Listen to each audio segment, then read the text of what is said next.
do I hear any debate related to Trustee Chow's attendance? There is none. Trustee Chow, are there any individuals 18 years of age or older present in the room with you? And if so, what is the general nature of the relationship? No, there is no one in the room but me. Okay, thank you. We'll have public comment. At this time, the Board of Trustees will listen to communication from the public on any closed session agenda item. Under provisions of the Brown Act, the Board is prohibited from discussing or taking action on oral requests that are not part of the agenda. Comments are limited to no more than 3 minutes per person. In accordance with Board Policy 2350, the Board will be limiting public comments to 20 minutes per topic. The Board may extend the time limit upon majority vote of the Board. The Board encourages those who are speaking on a specific topic to select a spokesperson to address the concerns of the group. Ms. Nelson, I understand we have one public comment. Emily Woolery. Emily?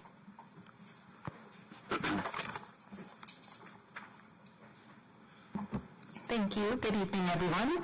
Before you adjourn to closed session, I wanted to provide a very brief update from the Faculty Association on contract negotiations. I wanted to share that we are ready to conclude negotiations.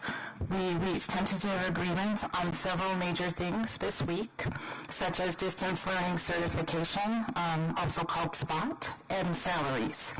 We agreed on an MOU for retiree retro pay. We agreed to create work groups to explore solutions to complex issues. There is one sticking point, though, and this is on professional growth, which we also refer to as PGI and PGH. Faculty need more support for ongoing professional development because of the major changes we are experiencing in our profession. The requests we have made are inexpensive, and we hope that our trustees will consider supporting ongoing professional development and thus help us close negotiations. Thank you. Thank you, Emily. The Board will adjourn to closed session to discuss the following closed session items. There's one, conference with labor negotiator pursuant to Government Code Section 5495.7.6. Chief Negotiator Sokasan, CSEA 651, CSEA 262, and Faculty Association, and Martha Garcia, Management Confidential Employees. We'll now go into closed session.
Good evening. I'm calling the meeting to order.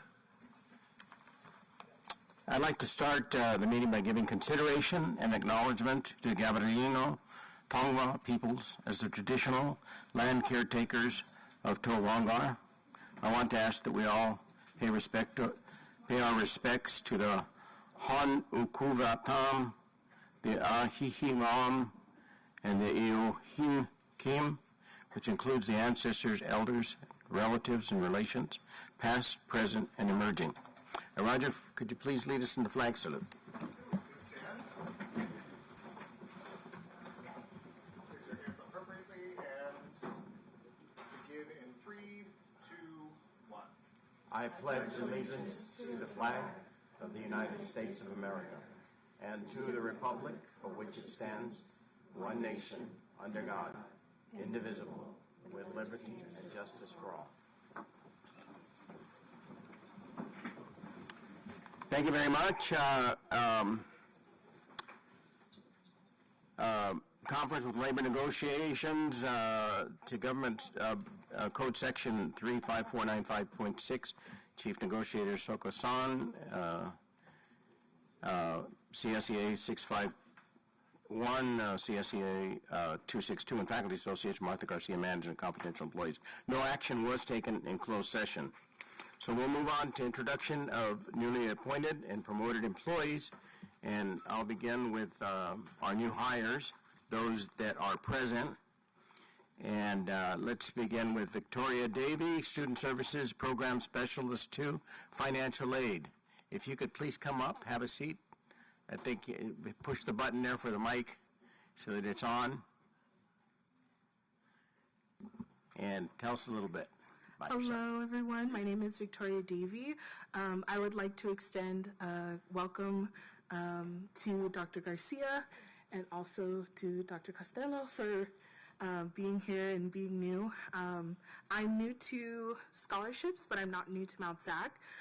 So I am the scholarship specialist for financial aid. So a little bit about my position. I'm taking over for Teresa Pham. So I'm doing a lot of the marketing. I'm going and doing workshops and presentations with various campus partners. And I'm also working with Foundation to help facilitate the growth and the application process for students with scholarships. A little bit about myself. So I'm a local girl. I was born in Pomona. I came to Mount SAC, and I always like to joke that I've been here since 2006. So my mom came to Mount SAC actually, and she was a single mom. So I was sitting in the back of the class with her while she was doing her schooling. So I feel like I have 2 AAs, I have 2 BAs, and I have a master's, even though I only have a bachelor's. So I came here in 2015 to 2018, and I received my AA in English. And then I transferred over to UC Riverside, go Highlanders. In 2020, I graduated with my BA in English. But you wouldn't know because I'm so nervous and I'm like stuttering to talk. Very good. But that's a little bit about myself. Thank you so much for this opportunity. I look forward to working with our various campus partners, Foundation, and also yourselves if you are donors. Congratulations, Victoria. Jose Garcia, Human Resources Technician, EEO Compliance and Recruitment Services. Here you are. Jose?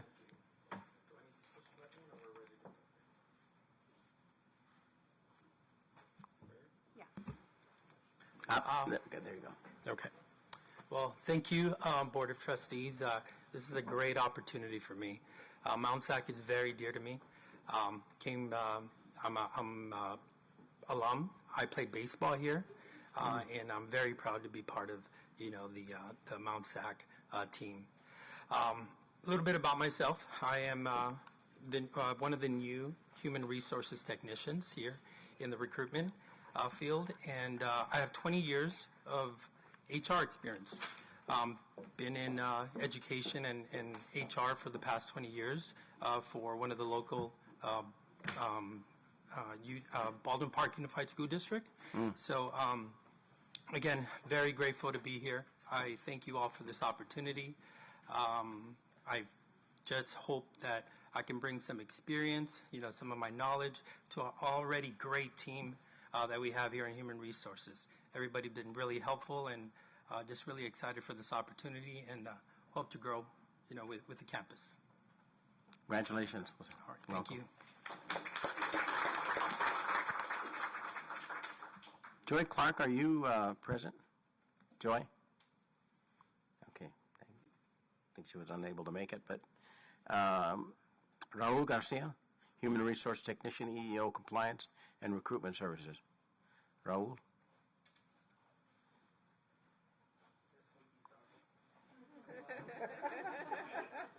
We hear him coming.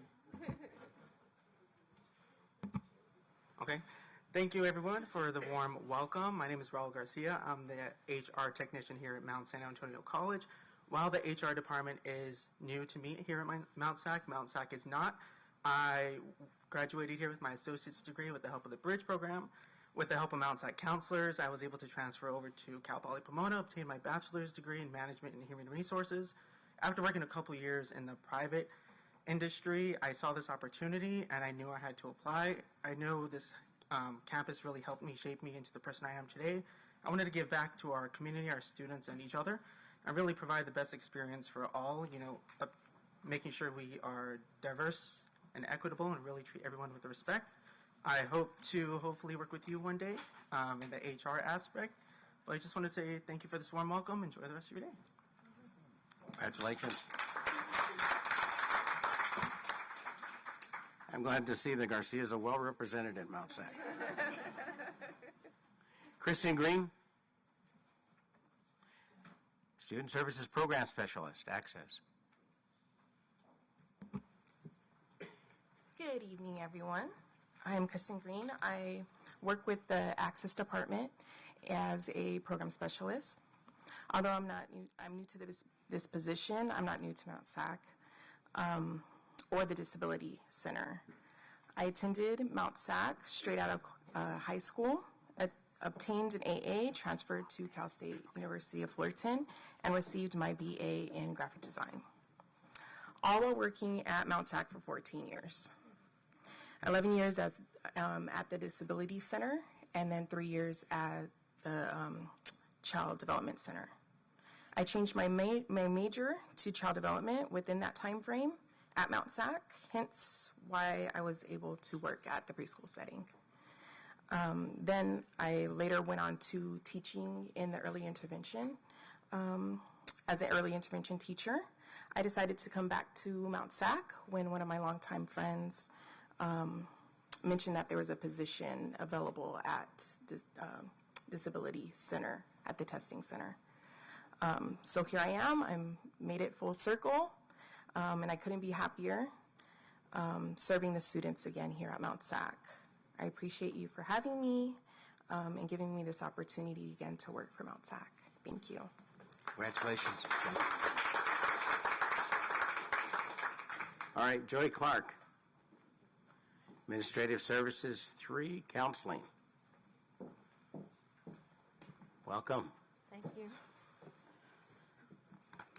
Good evening. I am Joy Clark. I would like to thank you, the esteemed members of the Board of Trustees, for approving my appointment as an Administrative Specialist 3 in the Counseling Department here at Mount SAC. My position provides direct support for the Associate Dean of Counseling, Lena Soto, and the programs and budgets that she specifically oversees, such as Bridge, Rising Scholars, and TRIO. I also provide support for the Counseling Department under the leadership of Dr. Francisco Durame. I attended Tuskegee University and Los Angeles Harbor College PACE program. I come from the University of Redlands. I was a former CAS Admissions Operations Manager, and I'm thrilled to be working here at Mount SAC. So thank you again for approving my employment. Congratulations. Welcome.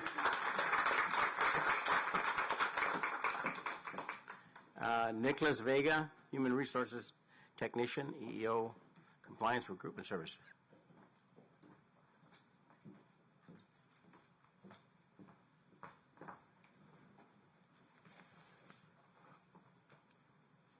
It's on, right? Okay.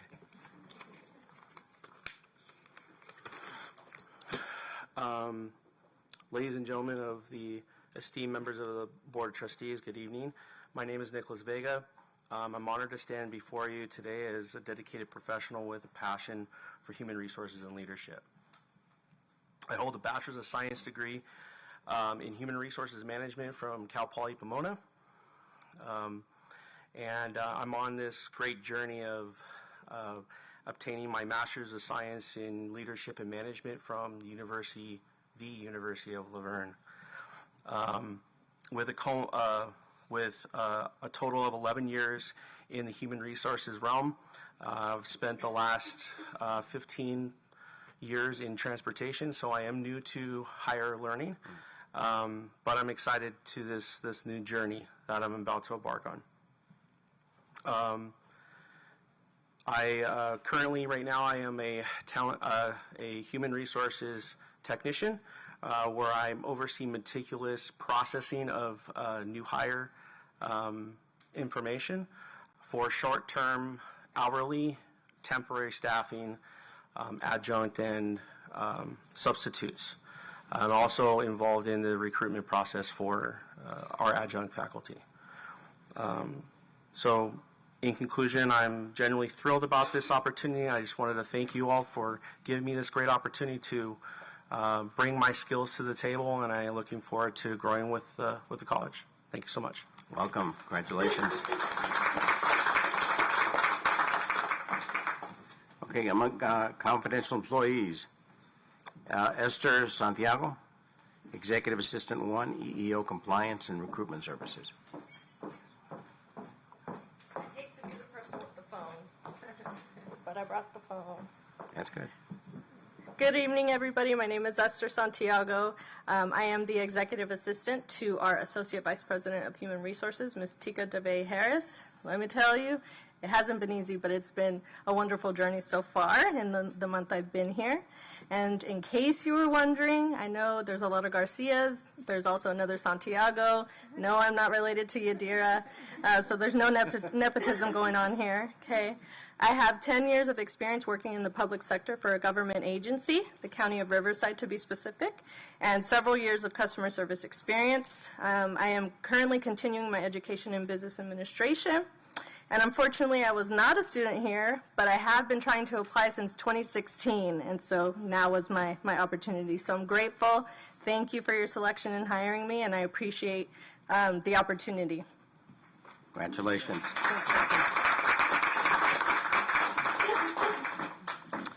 Markel Stansell, Executive Assistant 2, Administrative Services. Hello. Good evening, everyone. My name is Markel Stansell. I'm super happy to be here. Tomorrow is my 1-month anniversary of starting at Mount SAC.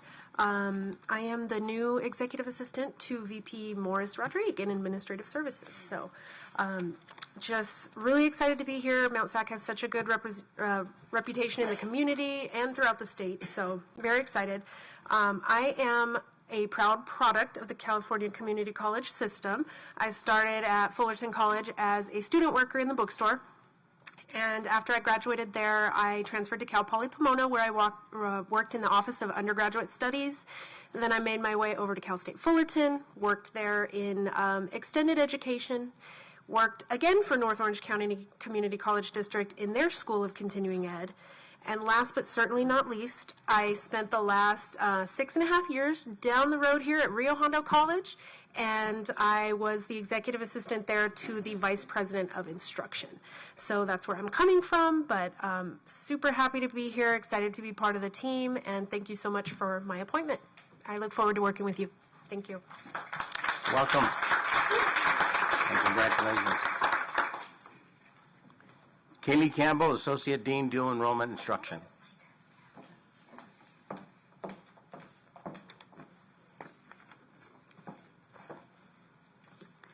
Well, good evening, President Garcia and Board of Trustees members. My name is Kylie Campbell. I am the new Associate Dean of Dual Enrollment here at Mount SAC. I've been here all of 3 days. I know a lot now. I am a first-generation college graduate, and I attribute that success to an experience that I had in my high school journey, which was taking a dual enrollment course offered by a local community college. I had crossed this off, but I'm actually going to read it, that growing up, the hope of going to college was robbed by an ongoing presence of substance abuse and financial insecurity. So the opportunity for me to enroll in a college class as part of my high school schedule for free was an absolute game changer for me. It was the confidence and identity I got from that experience that led me to get a bachelor's degree in math and a master's degree in educational leadership. I started my career in secondary education and was a math teacher and then a principal. But after 6 years, I transitioned to higher education because I had a desire to help high schools and colleges navigate how to offer equitable and successful dual enrollment partnerships. I've spent the last 5 years of my career overseeing and growing the dual enrollment program at Bakersfield College, and I recently worked with our new state chancellor to design local and regional efforts that would support this growth across our state. On top of this, I volunteer as a strategic advisor for Education Trust West, and I'm the president of the California Alliance of Dual Enrollment Partnerships. I would like to truly thank the board for allowing me this opportunity to bring these experiences and my true passion here to Mount SAC, where I will work with your administrators, your faculty, your staff, and your community to ensure access for all learners in our community. Thank you, and I hope you have a nice evening. Congratulations. Welcome. Rafael Itzko, Sergeant, Police and Campus Security.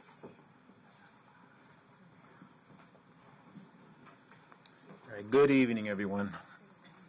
I want to thank you all for giving me this opportunity here to be here with you guys. So I'll tell you, my experience is outside the realm of an education, but having lived in this area, in the Covina area, now I live in the Glendora area, I'd always drive through here. This campus is absolutely, I just got to say this, absolutely amazing. What's being done in this campus. So I've seen it transition just over the years. My education, I went to LA City College, born and raised in LA, in the late 90s, and then moved slowly, gradually to Rancho Cucamonga area where I went to Shavy College. So I understand, as a student, I understand that world. And fast forward in 2005, got my bachelor's in business management from the University of Phoenix. Had a great career in law enforcement, was with the San Bernardino County Sheriff's Department for 25 years. 1/3 of that I served on patrol. About approximately another third in investigations as a detective. And then the latter part, specialized stuff, training. I was an academy training instructor, the drill instructor that you guys see. I did a little bit of that and also served as a sergeant. And then I've supervised sworn and civilian personnel. I've worked in our public affairs division. I was like the Spanish media liaison, so I worked with Spanish media. I was a juvenile intervention coordinator, so I worked with troubled youth, and I can tell you that I enjoy building and just helping the young lives. Fast forward, I obtained my master's degree in leadership with an emphasis in sport management from Azusa Pacific University. I've always had a passion just to help anyone and everyone. To me, it doesn't matter your rank, it doesn't matter your position. I will have respect for everyone equally. That's just the way I operate. I love helping kids, and that's just, I think, one of the big things. My emphasis in sport management, if I can touch on this real quick, is because I do believe that every single person has a leader in them, has a purpose. And so I have that passion to instill. And so the sport management side, that emphasis gave me the ability, sorry, I don't mean to turn my back to you guys, but that emphasis gave me the ability to help student athletes, because in the role that they fulfill, there's a leader in them, right? And so I currently also serve as the president for the Sport Management Association for APU. So I'm understanding that role, that realm. And I'm thankful, grateful, and blessed to see what tools I can bring to Mount SAC. So appreciate you. Congratulations. I'm sure the chief is happy to have you, and so are we. Thank you. Appreciate it. Laura Perez, Dean, Continuing Education Programs and Services, School of Continuing Education.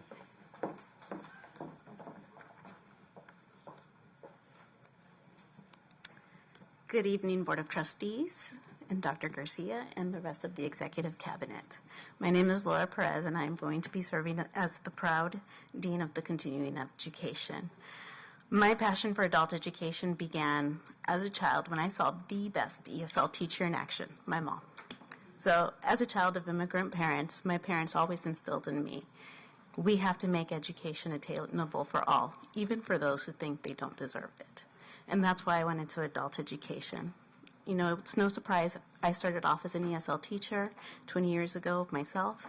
I started in LAUSD in the adult division.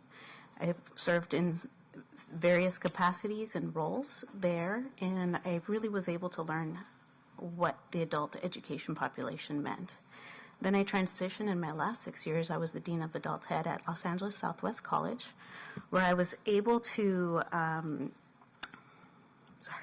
had the privilege to create different vocational pathways that allowed a lot of our South LA members to attain livable wage jobs, which was really important to me because that broke generational poverty in that area. You know, my goal here is to hope to continue my passion and help our students go to that next level. And that's why I'm so excited and I'm so thankful for the opportunity to be here and to help our students get there. Thank you again. It's a pleasure meeting you all, and I can't wait to work with you all. Congratulations. We have some promotions as well.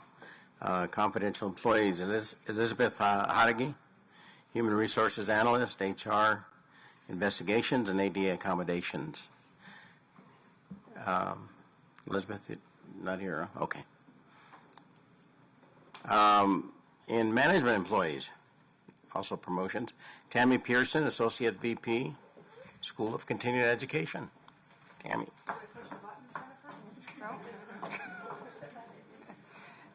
They shared with you I have 20 minutes right now. Is that still good? I'm just joking. That was different instructions that were given on that. Those are the old ones. President Chow, Board of Trustees, Student Trustee, Dr. Garcia, Cabinet. I want to first thank all of you for your continued support of the School of Continuing Education. We would not be the largest nor the best in the state of California without your commitment to our students. I also want to acknowledge and thank a few others. First off, Dr. Arbayo, who has had the confidence in me to help guide and lead the School of Continuing Education. Dr. Arbayo, your unwavering support and patience is not lost on me. Patience.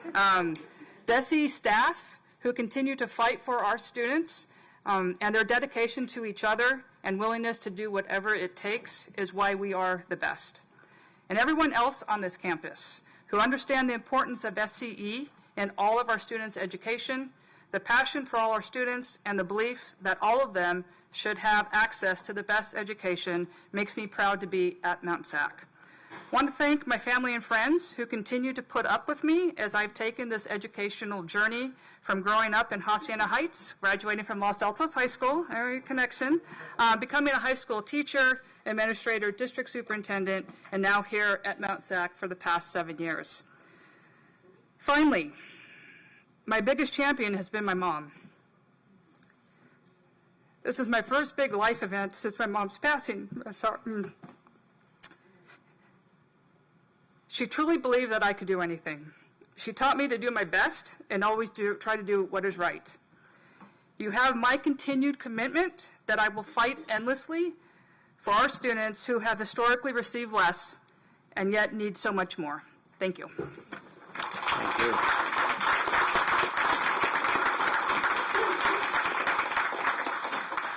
Jimmy Tamayo, Associate Dean, Natural Sciences.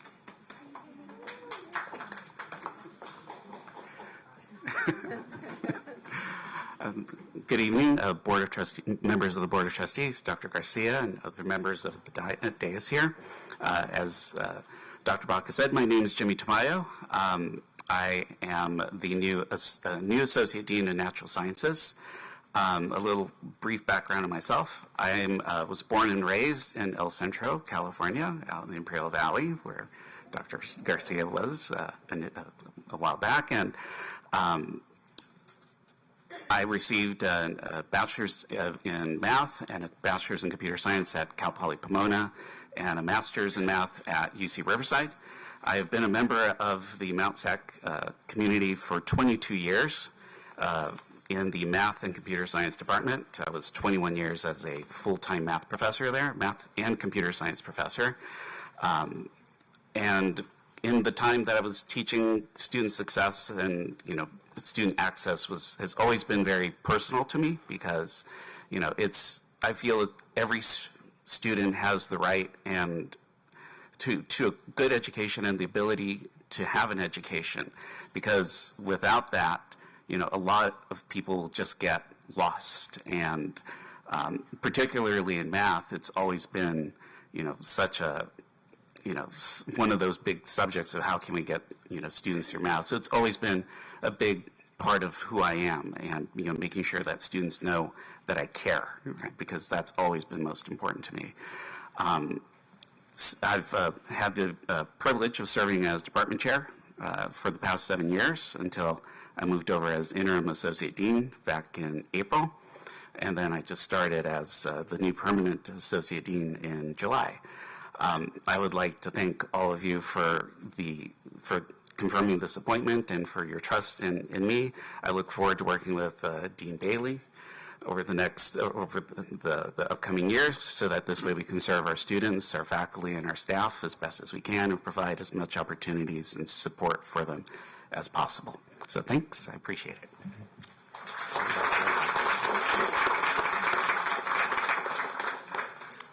Crystal Yule, Director, Systems and Operations, School of Continuing Ed. Not here? Oh, there she is.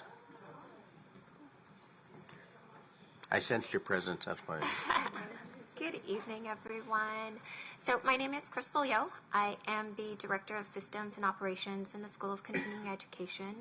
I started working at Mount SAC in 2006 as a student worker. So it's been quite a while. And I would just like to say thank you. Thank you to the board, all those in leadership for your vision, your support. Thank you to Dr. Arbayo. Thank you to Dr. Tammy Pearson for working with me every day. Thank you to our dedicated staff. Thank you to our IT department who help make everything run smoothly. Thank you to our wonderful professors. Thank you to our amazing students. You are all truly an inspiration, and I am so honored to work at Mount SAC and be part of your journey. Together, we make Mount SAC the best of the best, and so I'm truly blessed to be here with you all tonight. Thank you. Congratulations.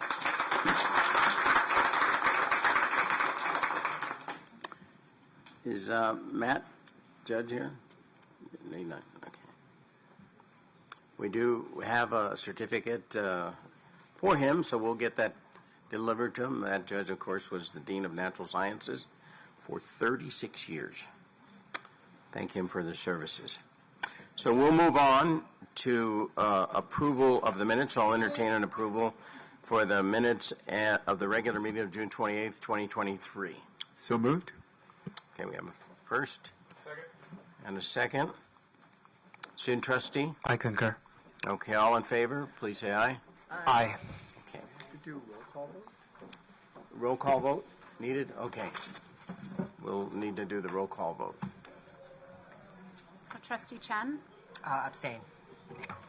Trustee Chen Haggerty? Yeah. Trustee Chow? Trustee Chow? Trustee Chow? Voting on the minutes. How do you vote on approval of minutes? You said, Are you on mute, maybe?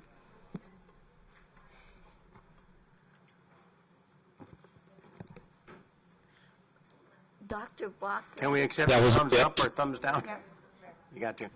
Trustee Okay. It's good. Trustee Peter Hidalgo? Yes. Trustee Robert Hidalgo? Yes. Trustee Santos? Yes. Trustee Baca? Yes.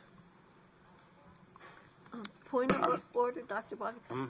Maybe you should ask everybody to use their schoolyard voice so Trustee Chow can hear. Are you able to hear us okay? Yes, yes. I can hear everybody fine. Can you hear me now? Yeah. Yes. if you lose us, could you please let us know? Certainly. Okay. Public communications at this time. I'll ask if there is any public comment, so we'll skip the dialogue here. So we'll move on to reports. The Associated Student reports are not going to be given this month. I believe that they're still at the retreat, the student leaders. Yes. Yeah. So they're over at Cal Poly Pomona? Yeah, Okay. at Kellogg West. Good. That was Good. earlier today. It was amazing. So there'll be no Associated Student report. So we'll move on to consent items, and we will have, we'll be pulling item 9.21. So I'll accept a motion to accept the consent agenda with the exception of 9. Can you also pull 9.03? Okay. And then the Alpina. Okay. So I'll entertain a motion to accept the consent items with the exception of item 9.03 and 9.21.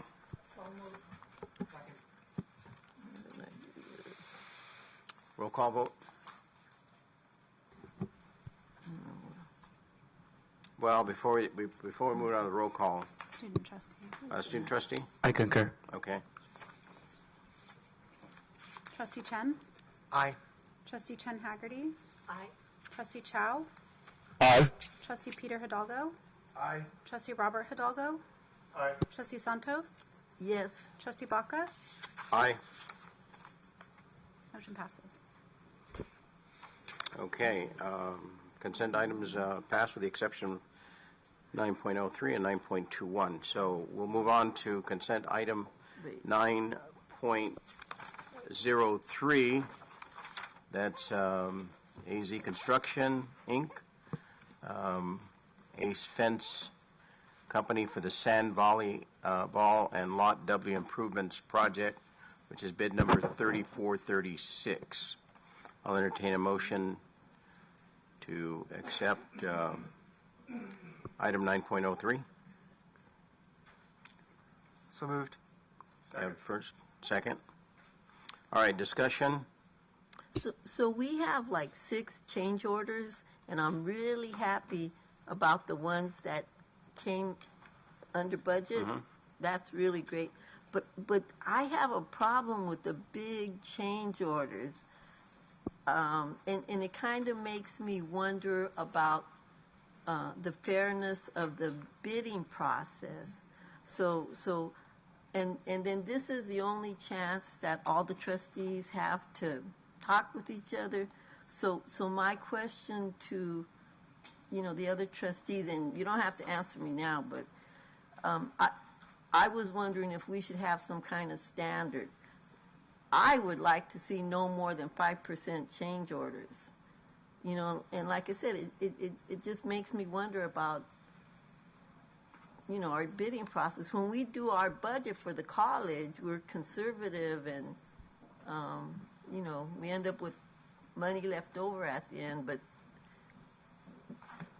when it comes to our construction, it's just, we know inflation's coming and costs and that should all be built in. And Trustee Santos, are you making just a comment, or would you like to hear from Gary? no, I'm making a comment and asking the other trustees, like I said, shouldn't we have some kind of standard? But anybody else that wants to comment, that's fine. Well, I'd like to hear from our vice president to hear, that I would imagine those are considerations whenever bids are being prepared. Yeah, so there's a contingency put within a bid, right? But there is this one that was pulled, I think was it's 4%, 23,000 or something like that, as an example. But one of the things that's a little bit harder to tell on our projects in general is that when we do multi-prime projects, you might see a larger change on a small piece of a project that is small in comparison to the overall cost of the project. Does that make sense? So sometimes it gets a little harder to decipher within our stuff. Let's say you have, a piece of a $100 million project, a piece of the contract is $1 million, and you have a bigger change order than that. The net change to the total $100 million is not as significant as may seem, right? So, so there's that. I think we do actually do a pretty good job of staying within the scale of that. For instance, the cumulative allowable totals that we currently have. I don't know if Gary, you want to speak to any of the change order stuff that you know. So. Yeah, I can speak a little bit to that. So, adding on to that, what we do is we do look at individual trades as we go out to bid, and so each individual trade it is a portion of the composite whole, and we do often assign an allowance value to those in anticipation of a potential option for changes, and we do see that. We also see issues like on this particular change order that on the in front of the moment is adding new scope to the project, where that would be an addition to the project, and that anticipation of that, we do go through a very extensive process of meeting with all faculty that would be associated with the project, with the deans, with any of the user groups, and we exhaustively do try to go through that process. Are there some things that may be missed? Yes, there may be. Some things that may be a bit further outside of the project scope, which is the addition of these additional gates that are adjacent to the project, but outside of what was originally considered to be the project scope. And once you have that work coming into play, they sometimes seeing those opportunities has arises where we see the call for from users to be able to add program scope in. But what we do is we do exhaustively go through as many items as we can predict. We do set allowances to those, and where we do identify additional scope that is coming after the bid of the project, we do clearly identify that into the board agenda item. The other thing that comes in on large scale sometimes, or the larger scale or unforeseen conditions, this particular project is an example of that. You don't see it in this piece, but the amount of dirt that had to be removed for this project because it wasn't suitable to build on is an example where you have an unforeseen condition that drives a change. And those can sometimes, those unforeseen conditions can be substantial. In this particular project, it was combined with unforeseen soils conditions as well as a particularly intense rainy season, and we have created conditions that substantially change the original contract. And those are often new conditions, and those create significant changes to projects. Laura, I see that you had a comment. Okay, so, maybe it's because of my life experience that I look at this. I haven't recently had contractors, but in the past, I've been told, we've been applying, and we never get a bid. And I've seen, like I said, just in my life experience, bidders that have, bidded multiple times, been inspected, had the highest score, and never get the job. And then I know we've been told, it's good to hire contractors that already know the campus and, probably that we have a relationship with. But, is that fair? So just to be clear, we have a very rigorous legal compliant process when we go out for public bids. So it's based on the bid process, not on whether you know the contractor or don't know the contractor relative to Okay, and then what about this whole increasing the scope of a project? I mean, so the contractors that have been working with us you know, they probably know that they could low bid because later on back down the line, you know, they'll be able to get this big change order. So anyway, those are my concerns. And like I said, to the other trustees, my question is, should we have some kind of standard regarding change orders? Well, go ahead. Gary, where do our change orders typically land right now? Because I know we've discussed this before about what we're trying to keep change orders under. I know we've had that discussion as a board. Yeah, we have seen change orders ranging, and some of them have gone. We've recently, as a cumulative whole on the gymnasium project, saw about a 1% change order. We're still evaluating the student center on where that's going to be. I can't say exactly what that number is going to be, but typically we're trying to be under 5% in that range on projects. That will vary often considerably by size. A small project may have a larger increase if it is a very small project like this fence scope. It's a fairly large or fairly small scope. Some additions on there do result in a 4% change on a single line item. So cumulatively, we do exhaustively go through all of the bids that do come in. I was going to add a little bit on that. Before we go through that very rigorous process of what is publicly bid and a low bidder that comes in. And before those bids are approved, we do exhaustively evaluate the scope with all of the contractors and confirm all of that scope with the contractors. So it is not a position where I believe that the contractors will come in and say that they know that they are leaving, that the door is open for them. It is it is evaluated very extensively during the evaluation processes before the bids are actually approved. And sometimes contractors do back out of their contract. We've had that quite frequently in all of our major bids because they do recognize where they have missed scope. Yeah, and that's often identified by the fact that when you look at the bids, for instance, if you have, let's say you have a project that's a $10 million project, you have two that come in around $10 million, and then the low bid is 8.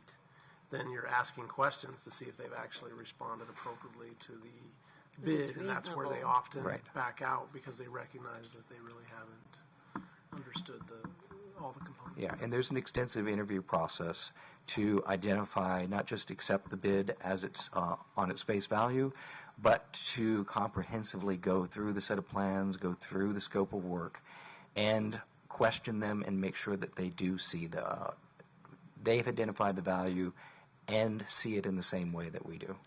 Because it's not good for anybody, them or us, to have them come in without us understanding that they've made a bid that is reflective of the true scope. So. Yeah, it's not possible rather, not to be impressed with the overall construction that we've done on this campus. Doesn't mean that we should not continue to try to be diligent. And Trustee Santos, your question is more generalized in terms of certain change orders that seem to just kind of stick out. And so I think maybe it's something for a retreat discussion so that you have a little better context to us, and maybe we can elaborate a little bit more. Yeah, maybe if we look at because you'd like to move in a policy direction, but I think it'd be important for us to know more. Okay. Trustee Hidalgo, were you going to? Yeah, I was just going to, can you refresh my memory again on the difference between a change order and an amendment to an agreement? I think I know, but I just want to. So where contract amendments often apply is when there is a significant revision to the scope of work. A change that is a substantive change to the contract, not simply a change in something that, it's often a magnitude of work, but it's also often just substantive. There is new work that is substantively added to the project. And that in those cases, then we would approach it as a contract amendment because the contract as a whole is being redefined to include this new scope of work. So at what point does the new scope trigger the need for a new bid? So the way it works is if you start getting to that exceeding that 10% point, that's a component of doing either an amendment or a new bid. So what you're evaluating is there's typically a cost benefit from both a time perspective and having a existing contractor on a project already. So it's typically better to just bring in that existing contractor, amend the contract, and keep them working, as opposed to go out for a whole new bid for a piece of work that is, let's say, exceeding that threshold for a change order. So those are under the hard costs, though they're not part of the soft costs, then, right? We could have a change order to soft costs relative to, but that's identified, I think, in the contract with, like, if an architect's doing, let's say, more work for something to that component. Right? Yeah.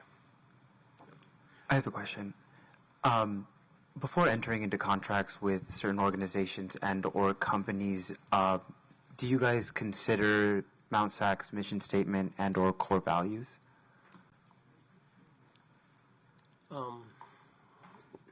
I mean, when we design the project, obviously all of our design element component to that reflects that. Do we, are we selecting, when we go out for public bid, we're required to put the bid out under certain requirements based on cost and scope and stuff like that. So I don't know if I'm not sure I'm stretching into what the question you're really asking there. There may be some evaluations where you may be looking at it saying, is there an additional process that goes along that companies that would perhaps score something in a different way? We are primarily in a low bid situation where it is the best responsible value or the lowest contract for the best responsible bidder. That includes acknowledgments of perhaps licensing, experience, conditions like that. Those are all defined by the purchasing department, and there are some conditions where we may look at a veteran-owned business or a minority-owned business or other conditions that purchasing would more directly speak to. I don't think that those are typically the basis of evaluation because we are, as a public institution, we are open to all contractors, and if they meet the minimum qualifications, they are eligible to bid.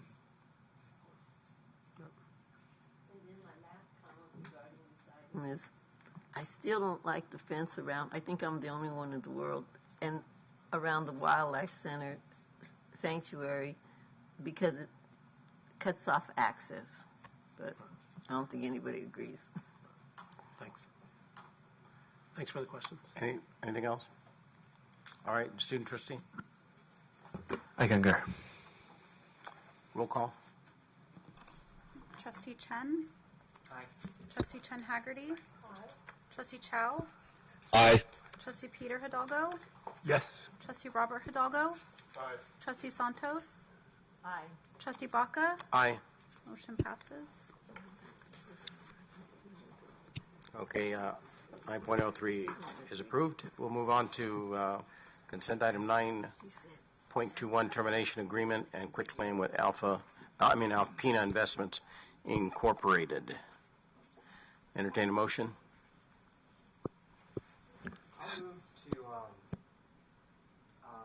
vote on the termination agreement, but I would like to separate any compensation to a separate motion. If it has to be, if it's part and parcel to this, then I would like to have it separated. Okay, so you would like to have a motion to separate the compensation part from there? Compensation to the law firm. Is there a second on that? I'll second.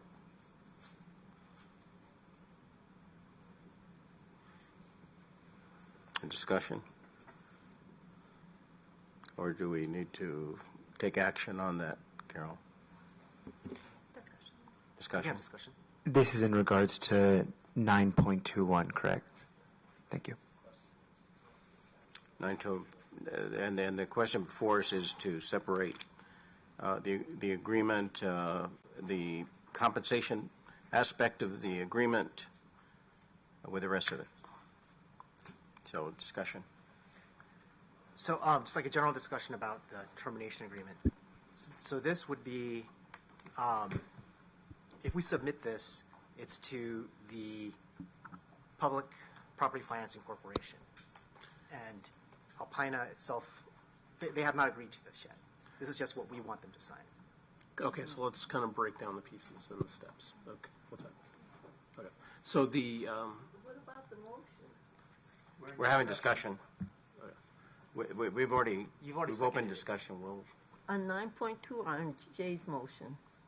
Jay's motion. Jay's So- motion to separate. Okay. so the question, I just want to make sure, you want to understand the process, right? Okay, so the process would be, you would authorize us to terminate the lease, which is what would happen, right? We would then inform the corporation, which is the corporation that was set up as part of the process to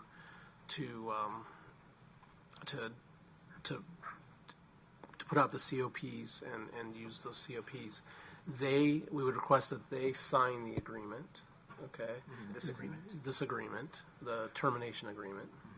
Then we would reach out to Alpina and we would request that they acknowledge the agreement and sign, and basically provide a quick claim, okay?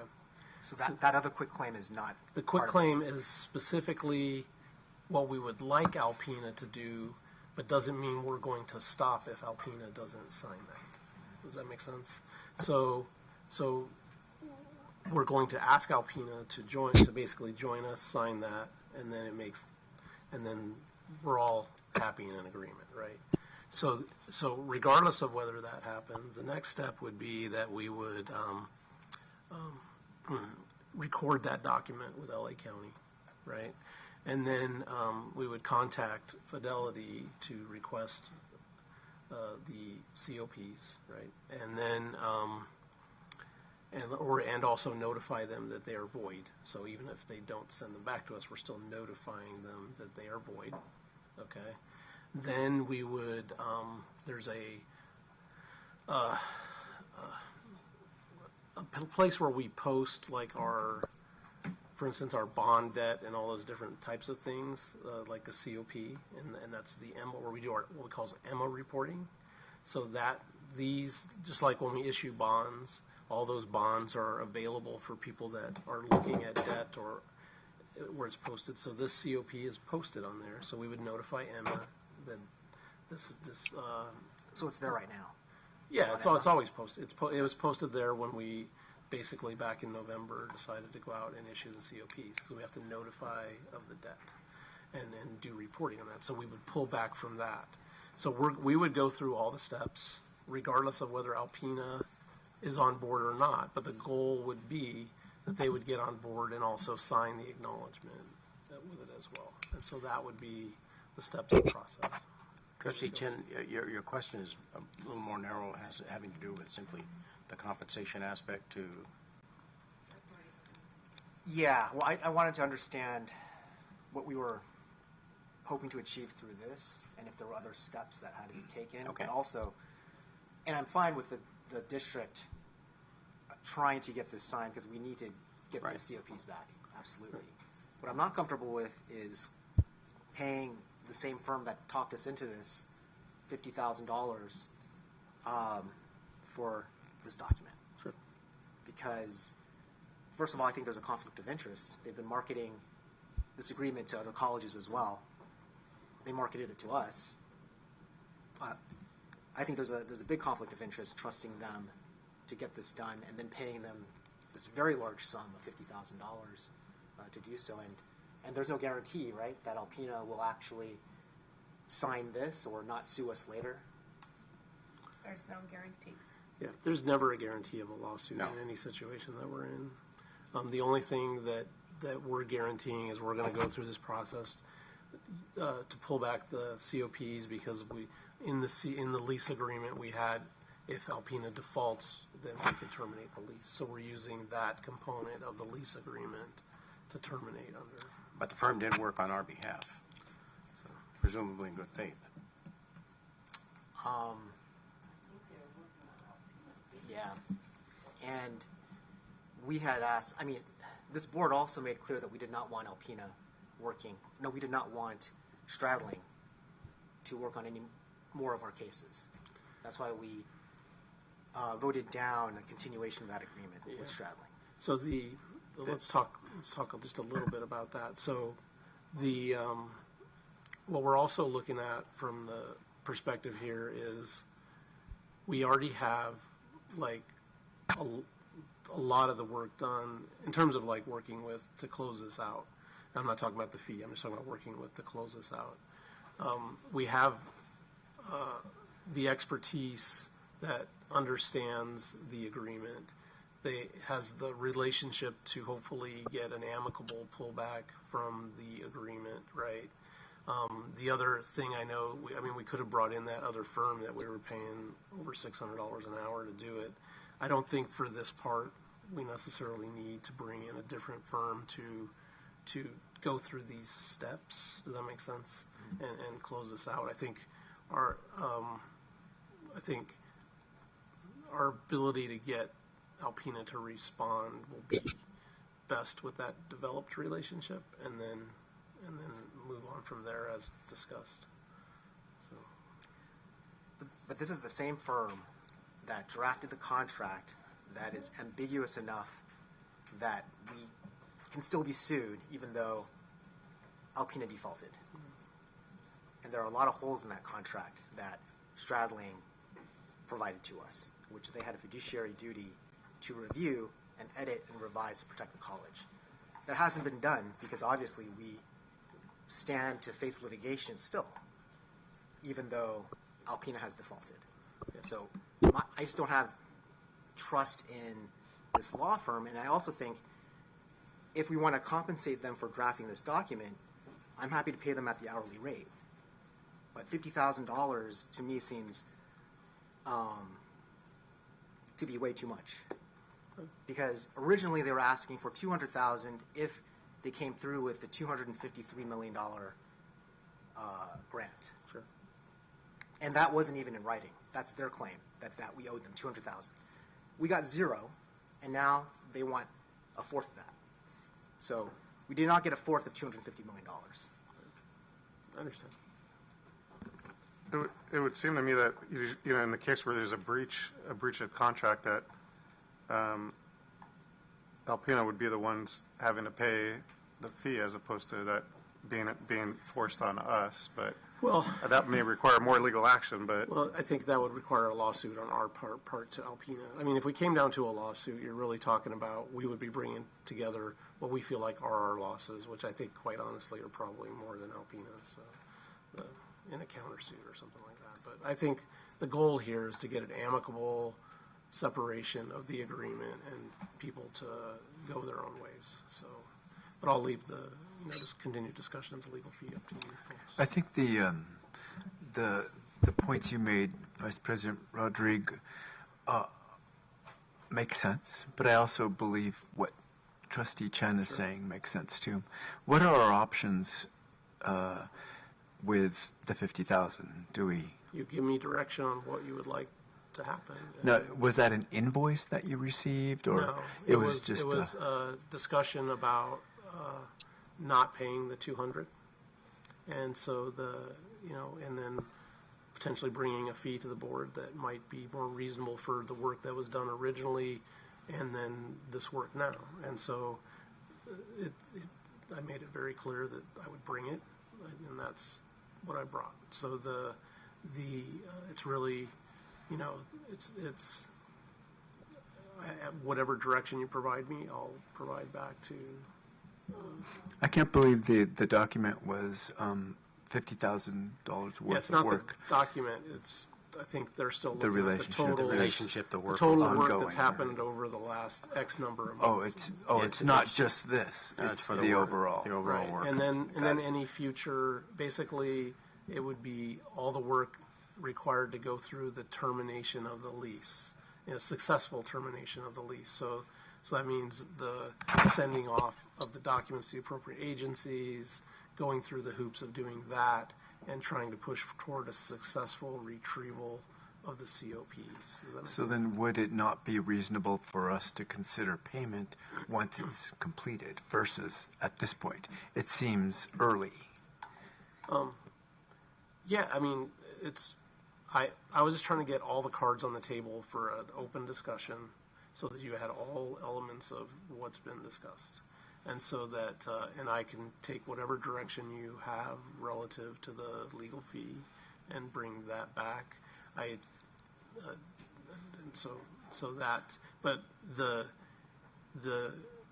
it would be based on, the fee would be based on successful completion, and I could make sure that our attorney's aware that it would not be paid until there's successful completion.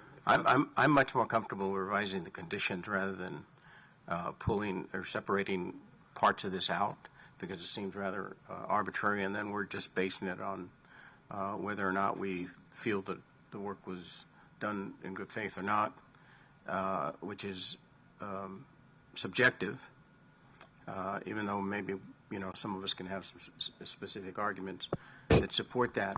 But speaking for myself, I think I might be much more comfortable with maybe a different kind of item that represents completion of work. Okay. So currently, the motion is to separate. Right. And so we're going to go to vote in a bit, but we're having discussion right now. Okay, so I'm saving my discussion regarding the substance till we get If to you have some more 9.02. discussion to contribute, you can do that. Otherwise, we'll take it to vote. Yeah, regarding the separation, not regarding 9.02, right? Well, my motion was to Separate. To separate. That's what's on the. it was to approve. Separate the Yeah, approve it with the exception of the compensation. Okay. And then compensation. Wait. It was Yes, to approve it, so we are talking about the substance of this item. Approve or the no? termination, but deal with the compensation separately. So to separate that part. So we're not on 9.02. No, we're on 9.21. 9.21. So should I bring my points regarding the substance of that, or are we just talking about? We're talking about motion? 9.21, and we're only talking about separating out compensation.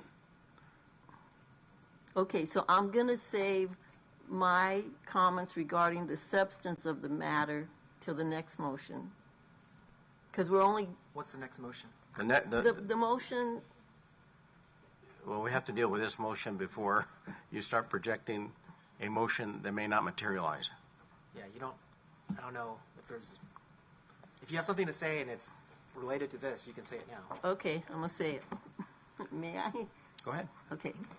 Okay, so when I first saw this, an agreement to terminate, I thought it was an agreement with us in Alpena, so I'm glad it's not. So my question is, first of all, Public Property Finance Corporation of California, what's their relationship with, are they an independent third party, or what's their relationship with Alpena and with us?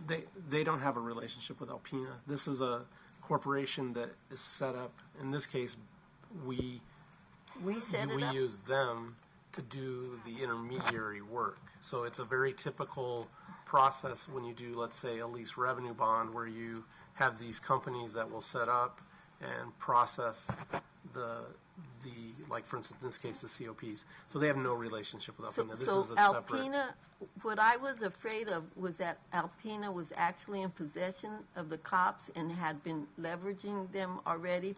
Is that not the case? No, the COP should be, our last understanding is they were with Fidelity. So they were issued, right? But they have not apparently been used because we don't have funding, right? So so what this does is this pulls back those COPs. So we notify the corporation, and then they sign, because the board is basically notifying that there's been a default under the lease, and we're So pulling them back. Alpina doesn't have possession, and they don't have the ability to leverage them now. Well, now they have the ability because we went through the process of issuing the COPs. This undoes the ability to do that. So we're doing this to undo it. Okay. Stephen A. Morton is part of Alpina. Yeah, that's the quitclaim piece, right? So we want them to acknowledge. If they don't acknowledge, then we still keep moving. But he's signing on behalf of Public Property Finance Corporation. I'll double check that with David, but So it's really a vehicle. Public Property Finance Corporation is a vehicle created by Alpina to hold it. no, it was created. Let me make sure that wasn't an error in the form. Stephen Morton, and he is the person that appeared to us Right. before. Got it. Right. Oh, my God. So I thought they were safe with the third Philippe party. appeared for us. No, Philippe. Yeah. So, but I remember the name Stephen Morton. Yeah, it may be that we're just asking. That's the acknowledgement component of that. So, okay, a few board meetings ago, the board gave instructions to terminate Stradling's work. We were told that their work would be reviewed and we would get a report showing how and when they could be complete. And we're unwinding that. So we haven't got a report yet. Okay, so first of all, why does it have to be mailed to them? This could be mailed to us once it's recorded. I want to get rid of them. See at the top, can that be changed? So it doesn't matter where the actually recorded document is mailed to. It should come to the college, not to them. We're trying to get rid of them. I know, but we're trying to unwind this piece that they were Fine, part but- of. but- So I think getting that back, and then they give us the documents once they're done. As they Just come tell back them, the county can mail it back to us. in. Okay. Can't they? Just change it to Mount SAC. And then when it comes to payments, I want them gone. I mean, not just them, whatever they're doing, not, I understand. And I would be willing to pay the $200,000 just to get rid of them. I don't. All they did during litigation was lose. Let's try and get on the lose, same lose. page here. They need to go. The motion is to separate out the $50,000. Well, you let them talk about everything else, and now I'm talking about something else. And But the motion is about pulling the $50,000. that's what I was saying. Okay, and separating it out. I know. So we got to try and deal with that first, because I know you have some other issues there. I am not comfortable with pulling it out. I think that Trustee Peter Hidalgo's thinking about having conditions be different might be a significant item. President Garcia? So I want to communicate to the board first on that BP Rodrigue has been following my direction. So the decisions he's made regarding this situation, him and I have been working closely. So we're here and we're bringing this forward to you together. Every discussion he's held regarding the situation is communicated to me, and I've provided direction. So I wanted to make sure the board was aware of that. Secondly, I also want the board to be aware that we do have a statement in writing from Mr. Casnosha stating that the compensation would be upon successful completion of this situation, which is ultimately us ceasing the relationship with Alpina. For me personally, it's been clear that the board wants to end the relationship, and I'm trying to help us get to that as soon as we can. I understand the concerns, and they're legitimate, and I agree with you, but I want to help you achieve what has been clear to me that you want, which is to end the relationship. But I cannot and will not state that we could guarantee that Alpina will not come after us. Thank you. So can we? I don't think any attorney firm could guarantee it. Like, I mean, that's not but yeah, I mean, I did not ask him that question, but I can tell you the answer to the question without asking him is that there's no guarantee that anybody's not going to sue you. The only benefit to using him would be because of his deep relationship with Alpina. And so if he cannot guarantee it through his deep relationship with Alpina, then why would we pay him? Why don't we just hire a bulldog attorney to fight for us, one that we know is not conflicted? But there's no guarantee there either, and there isn't. There's no guarantee that, in but fact, why, Alpina's going to do anything. But why reward the attorney that talked us into this terrible deal in the first place? Well, again, getting back to the point that I made, is that he acted in good faith, and he did represent I respectfully us. disagree with you that he. I know we have a acted in good disagreement there, but that's simply one that, we're not going to finish. He has not appeared before the board since this began. I mean, this is not. I mean, there's no question he's done a significant amount of work. But okay, and he did bring the idea in good faith, unless it can be shown that otherwise, and I don't see that.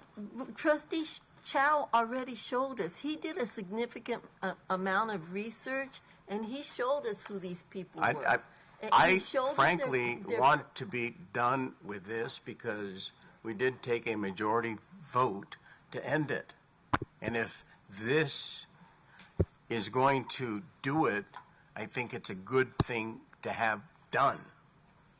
If we're going to move away from this, it seems like we're just digging our heels into a discussion that really is not necessary. And as to whether or not we get sued, who knows? We can get sued from anybody, anywhere.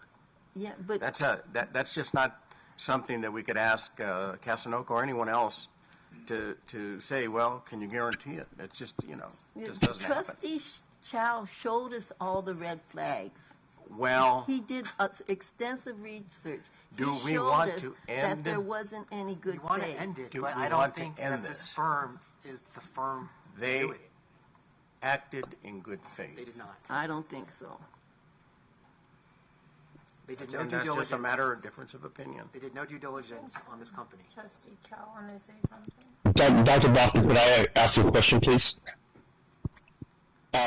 Dr. Garcia, is this price of $50,000, is it fixed? Have we made a commitment of $50,000, or is it still a negotiable amount?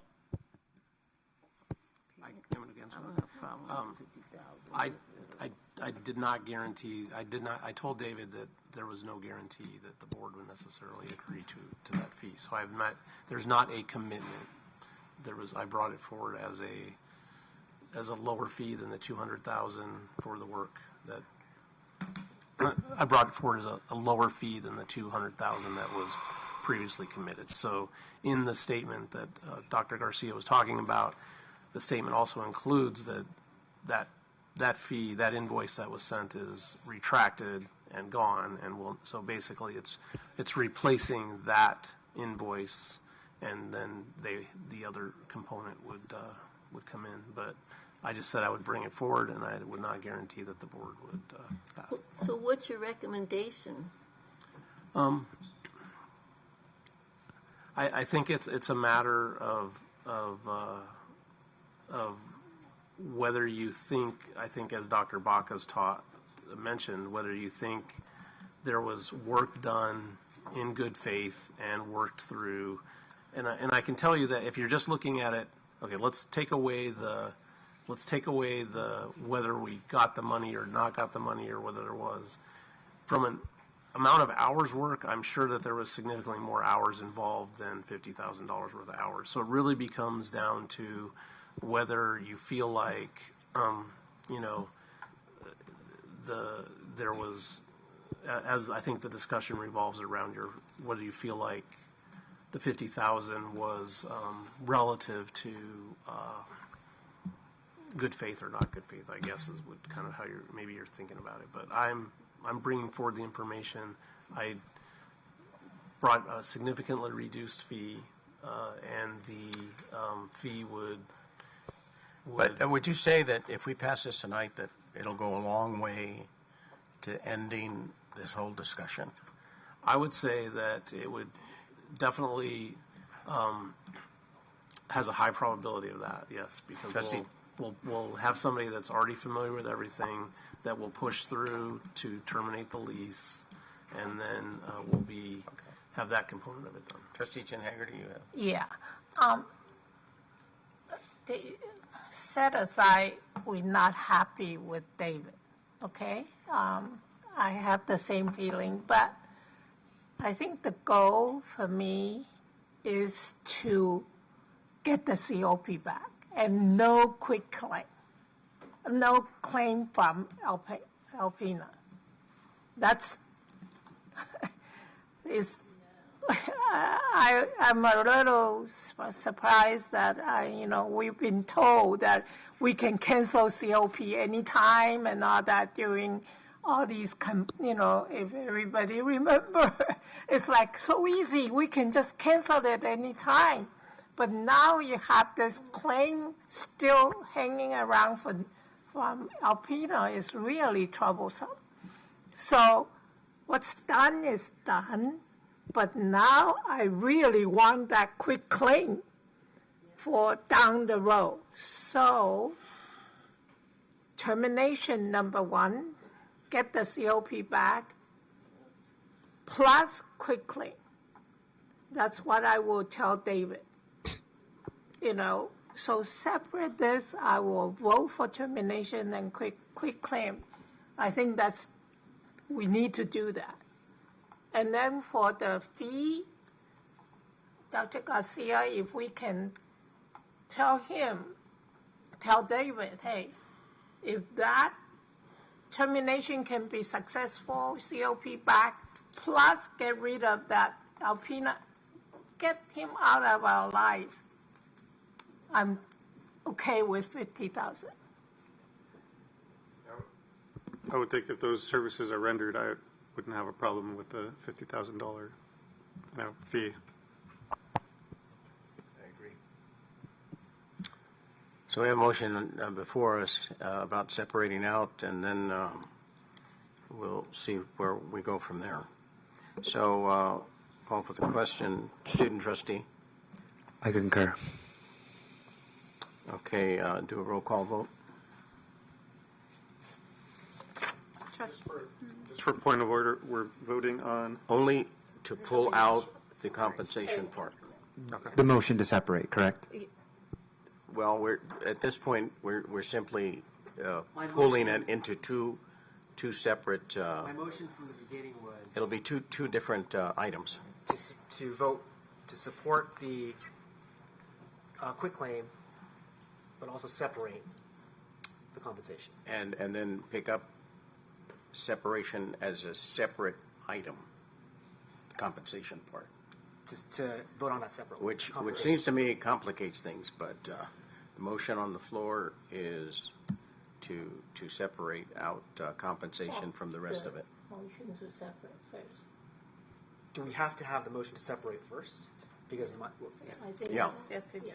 Okay. So you're taking action on separation right now? Okay. So we'll be become 9.21. 9.21. Carol, do you want to read what we have in terms Yeah, of? just to clear, I believe what you were saying is we're number one voting to separate. If it's approved, we will then vote on the quitclaim. And then separately, we will then vote on the payment. So there will be a total of 3 votes if it's approved. I would split it. Not just quick claim. The termination and quick claim. The termination and quick claim I would leave together as a single one, and then separate out the payment. So there's three votes. Yes. Yeah, there will be 3 voting. One Okay. is separation first. Separate this agreement of termination and quit claim. Termination and quit claim. Okay, let's just And proceed. attorney's Carol, roll call. compensation separate. Sure. Trustee Chen? Yes. Trustee Chen Haggerty? Yes. Trustee Chow? Yes. Trustee Peter Hidalgo? Yes. Trustee Robert Hidalgo? Yes. Trustee Santos? Yes. Trustee Baca? Aye. Motion passes. All right, so we now will move on to the Chairman, revised. I move to approve the termination agreement, quick aim, and the legal, or, I'm sorry, is that right? Did I say that right? Yeah, Vice the President? termination agreement and the, basically it's an acknowledgement. A second? Second. Okay, I think we've had enough Well, discussion. okay, Or so do for the- any further discussion? For the quit claim, can we add language in there that indemnifies the district? Because I don't see that in here. Something that'll make it, that they've acknowledged that this has happened and they're not going to sue us because the documents, the COPs have been returned. Should we do that under the advice of council, or just? I could recommend it to council, but honestly, I think all we're asking for is, once they're acknowledging, if they acknowledge this termination, they're acknowledging that we're pulling back the COPs. So we're just trying to get that on the books as an acknowledgement. I think the more complicated you make that, we want to make it to where they're going to sign it, right? But them acknowledging it, to me, is like them saying, basically, they're going along with our termination. So, You know, at this point, given the concerns, it seems to me that if we're going to revise what's on there right now, that we do it under the advice of council. I would agree. But And, I don't. because I'm not quite sure what any change that we would make to the language would affect, or what outcome it would produce. Right, I mean, we can have council provide their recommended stronger language that would make it that much harder for Alpena to come after us. Because consenting to a termination is it's acknowledging what's happening. It's not saying that it's right or that you agree with it. It's saying, okay, we see that this is what you're doing. It doesn't mean that they have released all claims, against us. Or does it? So would you like to bring that back, or what is it that you're suggesting? Just giving direction that that's what the board would like to do, as opposed to, I don't know if we. Just give direction and. So the direction, I could ask David to see if that can be strengthened or not. If it needs to be strengthened to achieve what it is we're trying to achieve. And what if his recommendation is to hold it as it is, or? Well, would you?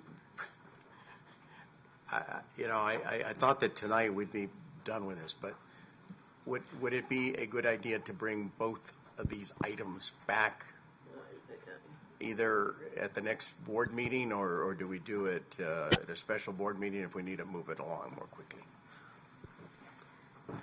So if you provide us direction, obviously, as the chair, you could request, and you do have a motion that you've approved, which was to separate the items, but as the chair, you have the ability to table the item and request for acknowledgement from the trustees. And since you're in discussion, you could provide us direction to include the items that you would prefer are included, and we could bring it back. And since we're in discussion, is there an urgency to this? I would want to get it done. I think we all want to get it done. I Because we thought want we'd to get it get the done tonight. COPs pulled back. Yeah, So if you're it's going important to get it done. if you're going to delay it, I'd rather do a special meeting as Or opposed to waiting. can we just move forward with what we have? So I don't think it has to be brought back. I think the question is, can we make this stronger, attorney? And if he says yes, then we make it stronger, and the board agrees that that's a good thing. And if he says no, then it's sent, right? So you If would we be agree with approving that. language without having it come back to us. Well, this is the language. Yeah. Mhm. So what But you said you were adding things to it. So let me I just think, clarify yeah, what more I think I heard. What I think I heard was we request that they strengthen the language To preclude Alpena coming after us later. Okay. And if they feel like it makes sense, they'll do it, and if not, then we hold, then we Move submit forward. language. Okay. Is that what I'm hearing? Yeah. Yes. Okay. Okay, that Okay. probably works. Okay. Right. Since Alpena doesn't have to sign it, it seems like Yeah, it probably works. it'd be okay with it. I have two questions. First, the instructions at the top of the document about where to mail the original recorded document, can that be changed to Mount SAC? And then secondly, when can we get the report that shows exactly what this law firm is doing on campus, and when we'll be done with them? We were Okay. supposed to have that report. So I'll push. But that's I'll push That's on that. irrelevant. That's moving off the. Yeah, it's the item. irrelevant to the item. I call the question, Mr. Chair. Okay, student trustee. No, I have one more question. Okay, I one more want to make question. sure. Oh. So we are voting, so we can terminate agreement is to get the COP back, Yes. right? Mhm. So that's the most important thing, I think, Tim. We need to go Yeah. forward. You know, I don't want to wait Right. No, and in that's what case we're- anything happens. Correct. That's what the vote is. Yeah. Yeah, that's what And we'll then do. the quick claim, whether they sign or not, we're still going to go ahead with Yes. the, okay. And then what about this Stephen Morton? We'll check that. I'll confirm that we have the right, like, that the signatures are all right on that. So. Yeah, because if he's a member of Alpena, right? Yeah, I'll double check it. Mr. Board Chair, we follow Robert's Rules of Orders, and the priority motion is to call the question. We are required to take a vote. Student trustee. Before I give my vote, can I get some clarification, please? On the motion that I am voting on? You want to state it, Carol?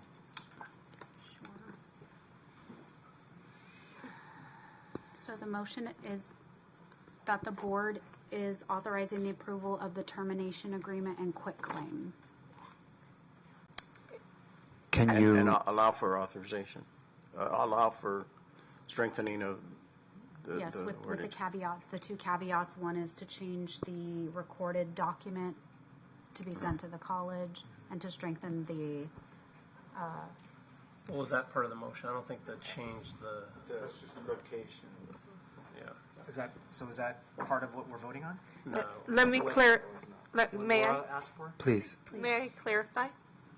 So the motion is to approve, to move forward with the request of the district working with the attorney to request additional language that makes it stronger. However, what I heard from the board was that if that's not recommended, we still move forward and submit as presented. Right. And Trustee Santos wanted the recorded mail to be sent to us. And with the change, that change as well. Can I just speak on that real quick? I think keeping the attorney line in there where they're receiving those documents because they are on our behalf, I think it's important to keep that chain going. I will get all those documents. I get, whenever we close stuff with them, I get a full attachment of all the documents, and I can request that to come to us. But The original. I can ask for the documents. But I think it's better to keep it. Yeah. Because they're our representative at this point for this, and you need to kind of keep that funnel, that attorney funnel going in there. I think it's important for us not to add language without advice of counsel before, we move off. And so you working with counsel is the best thing. That's what's before us right now. So student trustee? I concur. Okay. Roll call vote. sure. Trustee Chen? Aye. Trustee Chen Haggerty? Aye. Trustee Chow? Aye. Trustee Peter Hidalgo? Aye. Trustee Robert Hidalgo? Aye. Trustee Santos? Aye. Trustee Baca? Aye. Motion passes. So we'll move on now on the remaining, the item, new revised 9.22, I guess it would be, is the compensation part of this, the second part of 9.21. Not a new consent item, but the second part of 9.21. Do I have a motion to approve compensation? I'll move to approve compensation. Second? Did you second? Or you're looking for a second? I'm looking for a second. I'll second. Okay. So this is compensation at 50,000? Yeah. I don't see why they can't just bill us at an hourly rate going forward. There was discussion on to give compensation if they have already completed some sort of work. Is that correct? They've completed a lot of work. Lots of work already. Like it or not. Likely we over have done. 50,000. Now, this is something that you have negotiated without commitment. Without commitment. I negotiated with the promise of bringing it to the board.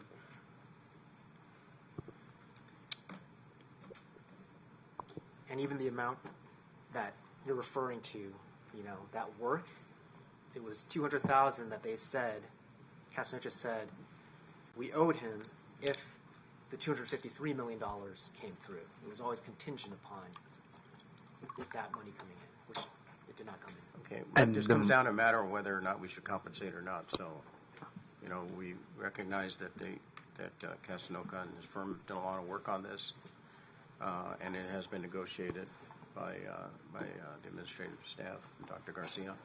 So I think if there's no further discussion, we can move to a vote. I still have some points of discussion. There was some talk about this amount being negotiable, the 50,000. Is that negotiable for anybody that can answer?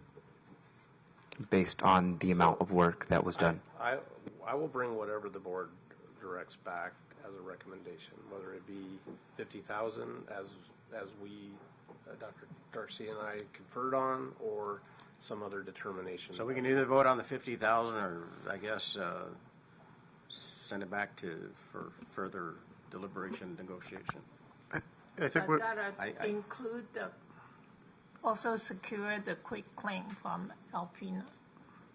Make it contingent? Well, that's the part that'll be. That's the reason why I don't want to switch to other attorney, because you said David has a special relationship. We'll have a better chance of getting that to happen, but I can't guarantee that will happen. But regardless of whether they sign the quit claim or not, we go through the pullback of the COPs. Is it worth further discussion with Mr. Casanova relative to the fee and the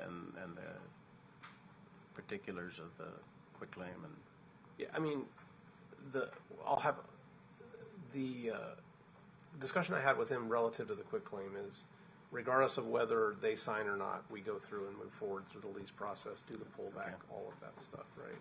The fee was based on successful termination of the lease, but not on the signage of the quitclaim. What's that? But not on. And I can have him adjust. I mean, I could come back with that language. I need to go back and look at the language we had in the.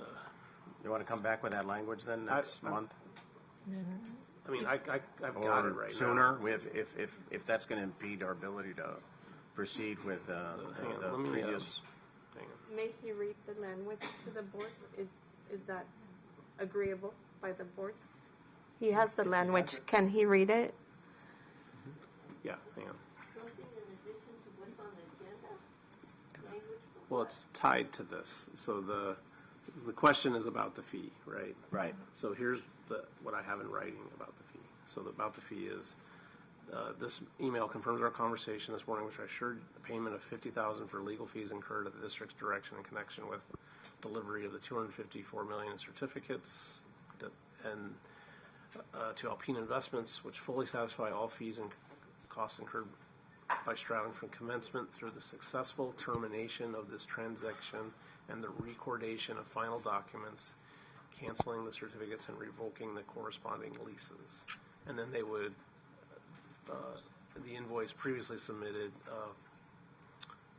for the $200,000 is withdrawn and canceled. So that's the email that was sent. So the key words in the back end of this are successful termination of this transaction and the recordation of final documents, canceling the certificates, and revoking the corresponding leases. So that doesn't necessarily guarantee that the quitclaim is signed. It just that we're going through the process to terminate and cancel, successfully terminate and cancel. You know, David said it's so easy to cancel COP. So Well, I'm not going to pay him for $50,000 just to get the COP. I want that quitclaim to get Alpena out of our life. So David is the one keeps saying, oh, so easy. So he is doing something easy for $50,000? No. But you need to go into the quitclaim. There has to be guarantee of the quitclaim. So what's our preference? He Do we need want to because vote? that's the whole reason why we use him, because we want amicable separation. Yeah. He is the one seems like can do it. If we hire a new one, new attorney might not have the relationship. So we have to drill on that on him. He is the one caused all this trouble. So I want the any payment, I don't care what amount, but gotta have that quitclaim. You want to go back and negotiate with him? I can. Is that okay with everyone? And bring back an item? I just want to remind... Dr. Baca, may I make a comment? Nobody's been supervising him. If we get him to agree to hourly, he can easily rack up hours that are more than the 50,000. He's already racked up more. Yeah, so I don't think doing hourly is going to be. We need to move off of this. I mean, we seem to be dragging ourselves deeper into this by virtue of piecemealing this. Now, we either vote up, down on this, or we try to negotiate and add Judy's concerns to the issue of the others. The question I'm asking is, what's the preference? Where are we at with this? I think if Dr. Baca, can you hear me? Go ahead, Gary. Trustee Chow? Yeah, can you hear me? May I make a comment? We need a higher volume up from you, Gary. Okay, I'm gonna speak a little louder. Is that better? There you go. Much better. Okay. May I ask Mr. Rodriguez, how long is it in a perfect cooperative world? How long would it take? Did Mr. Cosnochis give any indication how long this would take? I did not get a timeline on it, so I don't know. Should we add is 60 days a reasonable period of time if everything is done to our satisfaction within a specified period of time? Is that acceptable to the board? Well, 45 days. I think the most important thing isn't the time as is the successful termination. Correct. And so I'll tell you that while there's debate whether or not Mr. Cosnochis deserves even this fee, if it's done within a reasonable period of time, like 60 days, and there's no glitches, and it's successful, and we get the quitclaim, and everything comes back to us, I am okay with the $50,000 because we sort of have a tentative commitment of $50,000 at this point in time. Is that correct? I mean, I in collaborating with VP Rodriguez, I was comfortable with that amount given that $200,000 was approved. And yes, it was approved based on a successful partnership in receiving the funding that was committed. But reality is there was a $200,000 commitment.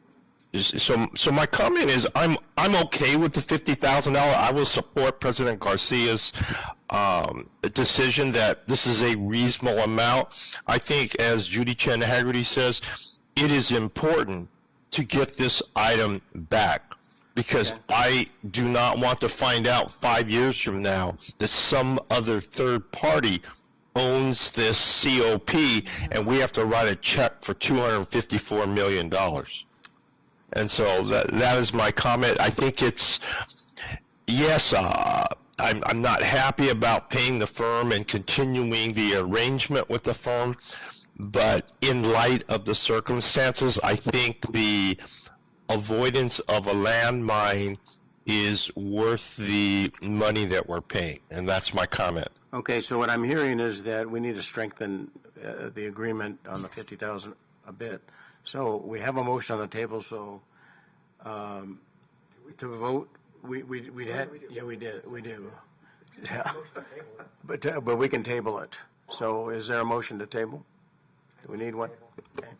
So are we looking to bring back an item? Okay, for that. So we approved the agreement, but we need to continue discussion on fee and bring that back. Is that what I'm hearing? Yes. Right. Okay, all right, thanks. If we table this, does this defer Mr. Cosnocha from proceeding and doing work on this? I don't get that impression, to be honest with you. He would continue to do it in good faith that he's going to be compensated? That's the belief from BP Rodrigue, but frankly, he's not required to do it. If there's no approval for compensation, there is no requirement for him to do it. And the only other statement that I'll make is we would not release any type of compensation until successful completion of this process, if the board deemed to approve it. But he's not required to do it. And then the longer this drags on, the more risk we're... Well, we're obviously dragging it on. So let's allow administration to add the caveats that strengthen things and come back with regard to the compensation issues based on it. We're not going to... We're not going to deal with this right now because we're going to leave administration to strengthen some of the... But listening to Dr. Garcia, I mean, you have a motion on the table. Yeah. That you can either table or you could vote on it. I get the sense that there's an appetite to vote on this, as opposed to tabling. Well, there's a desire to add quick claim as a requirement. Successful. We already did that. Okay.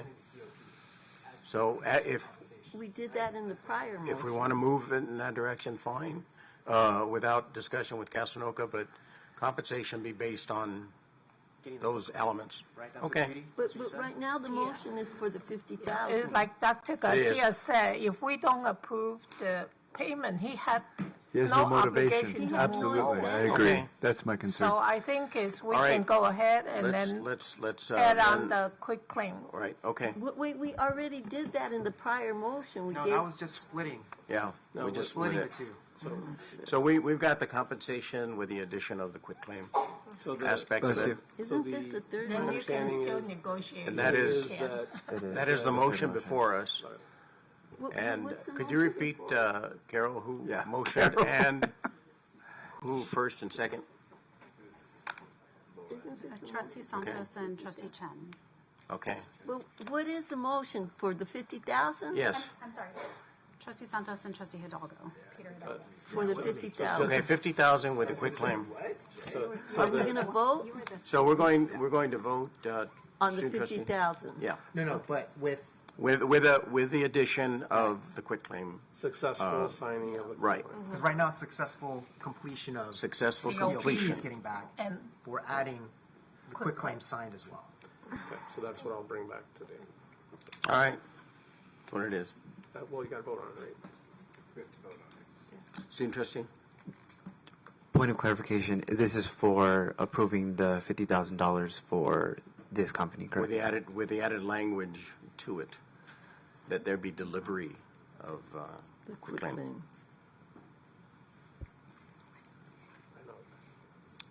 That's a contingency. It's interesting. I concur. Okay. Roll call vote. Sure. Trustee Chen? No. Trustee Chen Haggerty? Yeah. Trustee Chow? Yes. Trustee Peter Hidalgo, Yes. Trustee Robert Hidalgo, Yes. Trustee Santos, Yes. Trustee Baca. Yes. Motion passes with Okay. no vote. Good. Okay, we'll move on to the action items. 15.01, extension to the agreement for architectural services for ongoing bond construction with Architecture for Education, HPI Architecture, HMC Architects, and Hamel, Green, and Abramson. Have a motion? Trustee Chin Haggerty. Trustee Laura Santos. Discussion? Student trustee? One moment, please. I concur. Roll call vote. Trustee Chen? Aye. Trustee Chen Haggerty? Aye. Trustee Chow? Yes. Trustee Peter Hidalgo? Yes. Trustee Robert Hidalgo? Yes. Trustee Santos? Yes. Trustee Baca? Yes. Motion passes. And we'll move on to the next controversial item, 15.02. Resolution number 2304, approval to compensate Trustee Jay Chin for his absence from the regular board meeting of the Board of Trustees on July 19th, 2023. Do I have a motion? Okay, we have a first and a second. Student trustee? I concur. Okay. Roll call vote, please. Trustee Chen? I abstain. Trustee Chen Haggerty? Aye. Trustee Chow? Yes. Trustee Peter Hidalgo? Yes. Trustee Robert Hidalgo? Yes. Trustee Santos? Yes. Trustee Baca? Yes. Motion passes with one abstention. 15.02 approved. Okay, we'll move on to action item 15.03, emergency resolutions. Resolution number 23-05, buildings 13, 26A, 66, 67A, 67B, 77, 78, 79, and other peripherally impacted buildings related to water intrusion repairs. Do I have a motion? We have a first and a second. Any discussion? Student trustee? Yeah, I have a question about this. Okay. Was this in relation to some of the water damage that occurred that we discussed last board meeting? This is a more recent. No, this is new. Oh, okay. Thank you. And I also... Oh, are we finished with discussion? Do you have other discussion? No. Oh, yeah. Okay, call for the vote. I concur. All right. Roll call. Trustee Chen? Aye. Trustee Chen Haggerty? Aye. Trustee Chow? Yes. Trustee Peter Hidalgo? Yes. Trustee Robert Hidalgo? Yes. Trustee Santos? Yes. Trustee Baca? Yes. Motion passes. 1503 is approved. Action item 15.04, management contracts. Let me read this before we go there. Government Code Section 5495.3 requires that before taking final action, a summary of the recommendation regarding the salary schedules, or compensation paid in the form of fringe benefits of contracted managers be orally reported. Therefore, I am reporting the following summary regarding such items appearing on the agenda.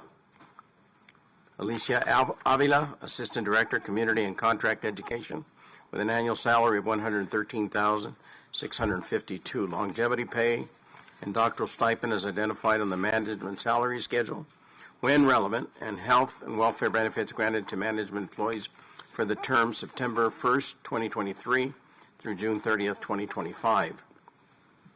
Gustavo Gonzalez, Senior Director, Maintenance and Operations, with an annual salary of $176,052. Longevity pay and doctoral stipend is identified on the management salary schedule, when relevant, and health and welfare benefits granted to management employees for the term September 1, 2023 through June 30, 2025. Nerissa Uagali Lee, Special Projects Manager, HR Investigations and AD Accommodations, with an annual salary of $126,168. longevity pay, and doctoral stipend as identified on the management salary schedule, when relevant, and health and welfare benefits granted to management employees for the term August 10th, 2023 through June 30th, 2024. Julie Marcus, Director, EOPS Care, CalWorks, and Next Up Guardian Scholars with an annual salary of $163,488. Longevity pay and doctoral stipend as identified on the management salary schedule, when relevant, and health and welfare benefits granted to management employees for the term August 10th, 2023 through June 30th, 2025. I will now entertain a motion. Second. Have a first and second. Any discussion? Student trustee? I concur. Okay, roll call vote. Trustee Chen? Yes. Trustee Chen Haggerty? Aye. Trustee Chow? Yes. Trustee Peter Hidalgo? Yes. Trustee Robert Hidalgo? Yes. Trustee Santos? Yes. Trustee Baca? Yes. Motion passes. Okay, that completes the action items. We'll move on to discussion items. And there is changes to the board meeting format. So we can, I'll open discussions on that. This is an important item that was near and dear to my heart as we were spending late nights as I was seeing the moon go away and the sun rise. But I appreciate, Dr. Garcia, your initiative to want to reformat, and I really like this new format a lot. So I'm grateful for how simple changes are making a significant impact, and I like the way you're moving things around, and I don't know if my colleagues agree, but I am grateful to you. Any further commentary? So one of the things, I don't know about all the reports being at the end. And another thing is, I would really, right now, when the minutes come out, we just delete the video of our meetings, and I would like to maintain them. Also, you know, different governing boards, when you look at, their meetings online, streaming or else after they're recorded, they have different formats. And the one I really, really like is Almani, because I don't know how they do it, but the camera changes to whoever's speaking, and if they have a PowerPoint, you can see the PowerPoint. And then the other thing that's really great, if you're looking at old, a previous meeting, they have the agenda, and you can click on the agenda item, and it takes the video to that spot, so you don't have to scroll to find out. So that's changes I would like, to maintain the video of our meetings and to use a really good format. I think you bring in some interesting and good suggestions. I think the discussion here is a little more narrow in terms of just the format for the evening, because you're bringing in some other stuff that's technical nature that I think contributes to it. But and the only comment that I'll make, if the board wishes to have the recordings uploaded longer than 30 days, you need to change your board policy. So if the direction is for me to bring a revised board policy, I will do that. But at this point, the board policy states that those videos remain for 30 days only. Right. So that's something we can bring up, but the discussion here is in terms of just the flow of the evening. Okay, can you agendize that, though, for the future? Definitely. Okay. And I'd just like to add that it's important for me to receive direction and consensus from the board in regards to the changes that you would like, if there's any additional changes made. Trustee Chow, I thank you. He's been working with me, and he's requested for the reports to be at the end. So I think it would be important for you to discuss if you want to continue that so that I have direction moving forward, and also other changes that you may desire. So I think it would be okay for whoever's president of the board to have a little discretion in deciding how they want it arranged. I think, really, like Trustee Peter Hidalgo say, we go on until midnight. To move the report to the end, I like it. And I think for Dr. Garcia, for the foundation, I think for public affairs, it's under her purview. And she can include, they can, provide a written report, but the major, all the important highlight can be included in Dr. Garcia's slide, and she doesn't read every slide. She doesn't read word for word. And I think we can read it. We all can read. We can see the slide.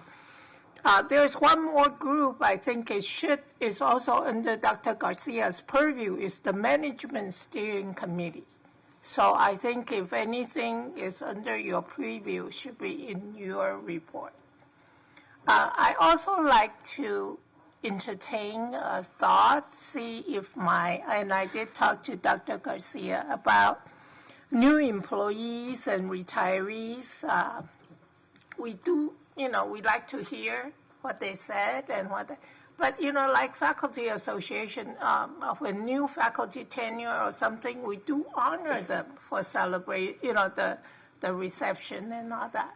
So I thought maybe, especially when we have 20 new employees, and even 3 minutes, everybody try to be very conscientious, but, sometimes when you have the microphone, then you go on and on. We like your story, but we trustees, the board meeting is on the agenda.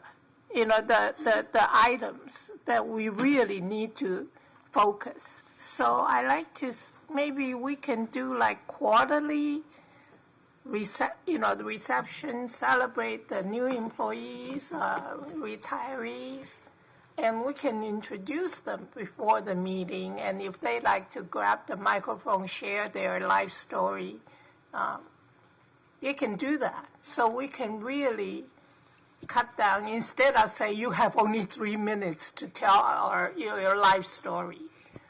So I like to propose that to my colleagues, instead of have a first hour or for the introduction, so quarterly or monthly, if it even better, whatever.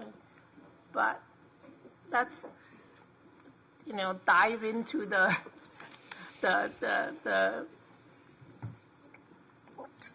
consent item and all that, not until 9 o'clock, all days 10 o'clock. So. Any other? Yes, I think the comments that I want to make on this, on 16.01, is just making sure that we consider equity in this process. I think that there's a lot of conversation about like what equity means, but I think that it comes to importance in situations like this where we consider like the needs of our students and the people that are giving reports, and that this process is fair.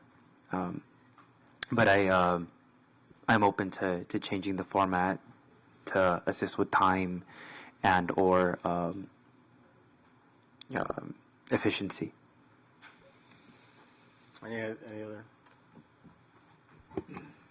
So I agree with Trustee Santos in giving board presidents some discretion in consultation with the college president on rearranging the agenda. And I think it's great that we managed to get through, the meat and potatoes before 8:30 today. because very often that's left off to the very end, and we're tired, and we're not able to give it the attention it deserves. So I think this is the first time we've had it this way.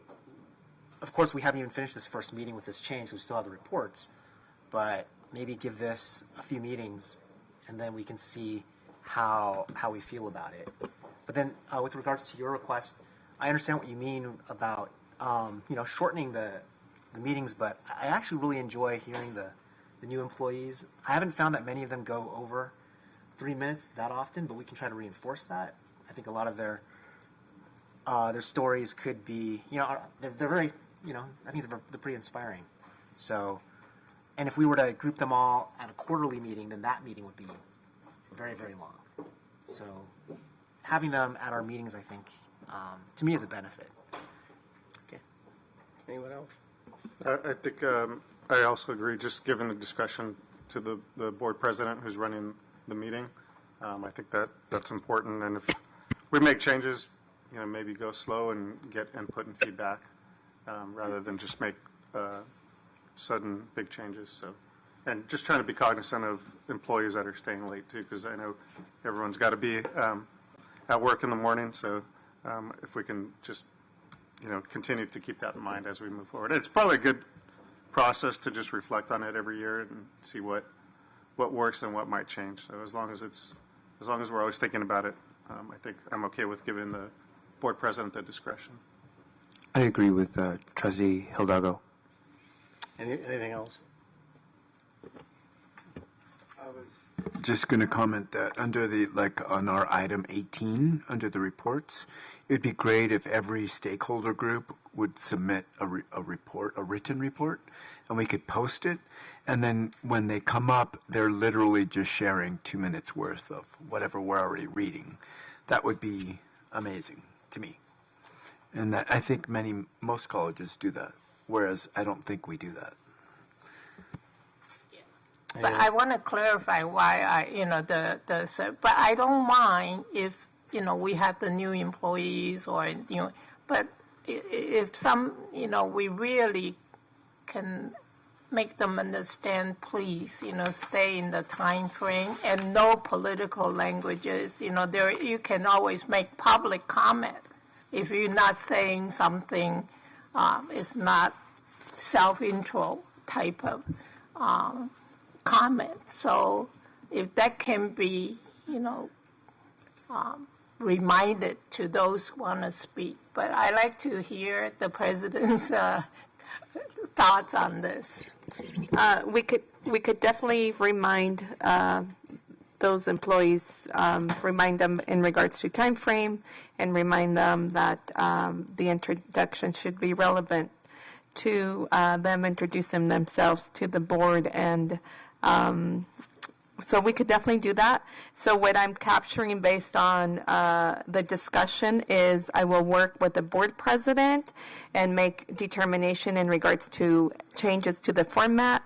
We will remind new employees and anyone that's introducing themselves to the board that there is a limited time frame to do that, and the focus should be appropriate, and I will add an future agenda item in regards to discussion of the videos remaining longer than 1 month or remaining available.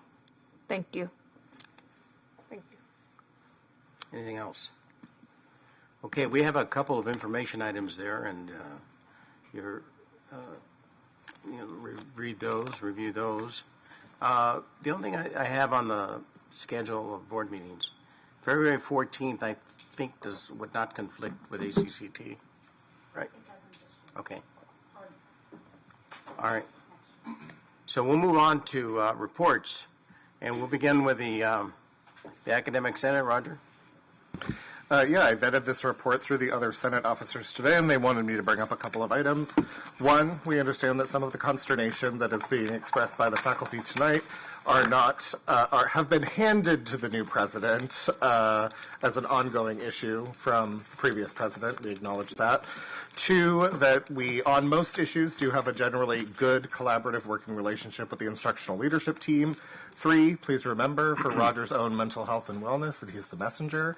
And four, This is unanimous messaging coming from faculty, and it is a lot of phone calls, text messages, emails, public outcry. It is significant. And so this was not going to be my report tonight, but now it is. The subject of the ability of faculty to utilize Canvas in a manner that allows them to best serve students in DL formats has been one of significant consternation over the past year.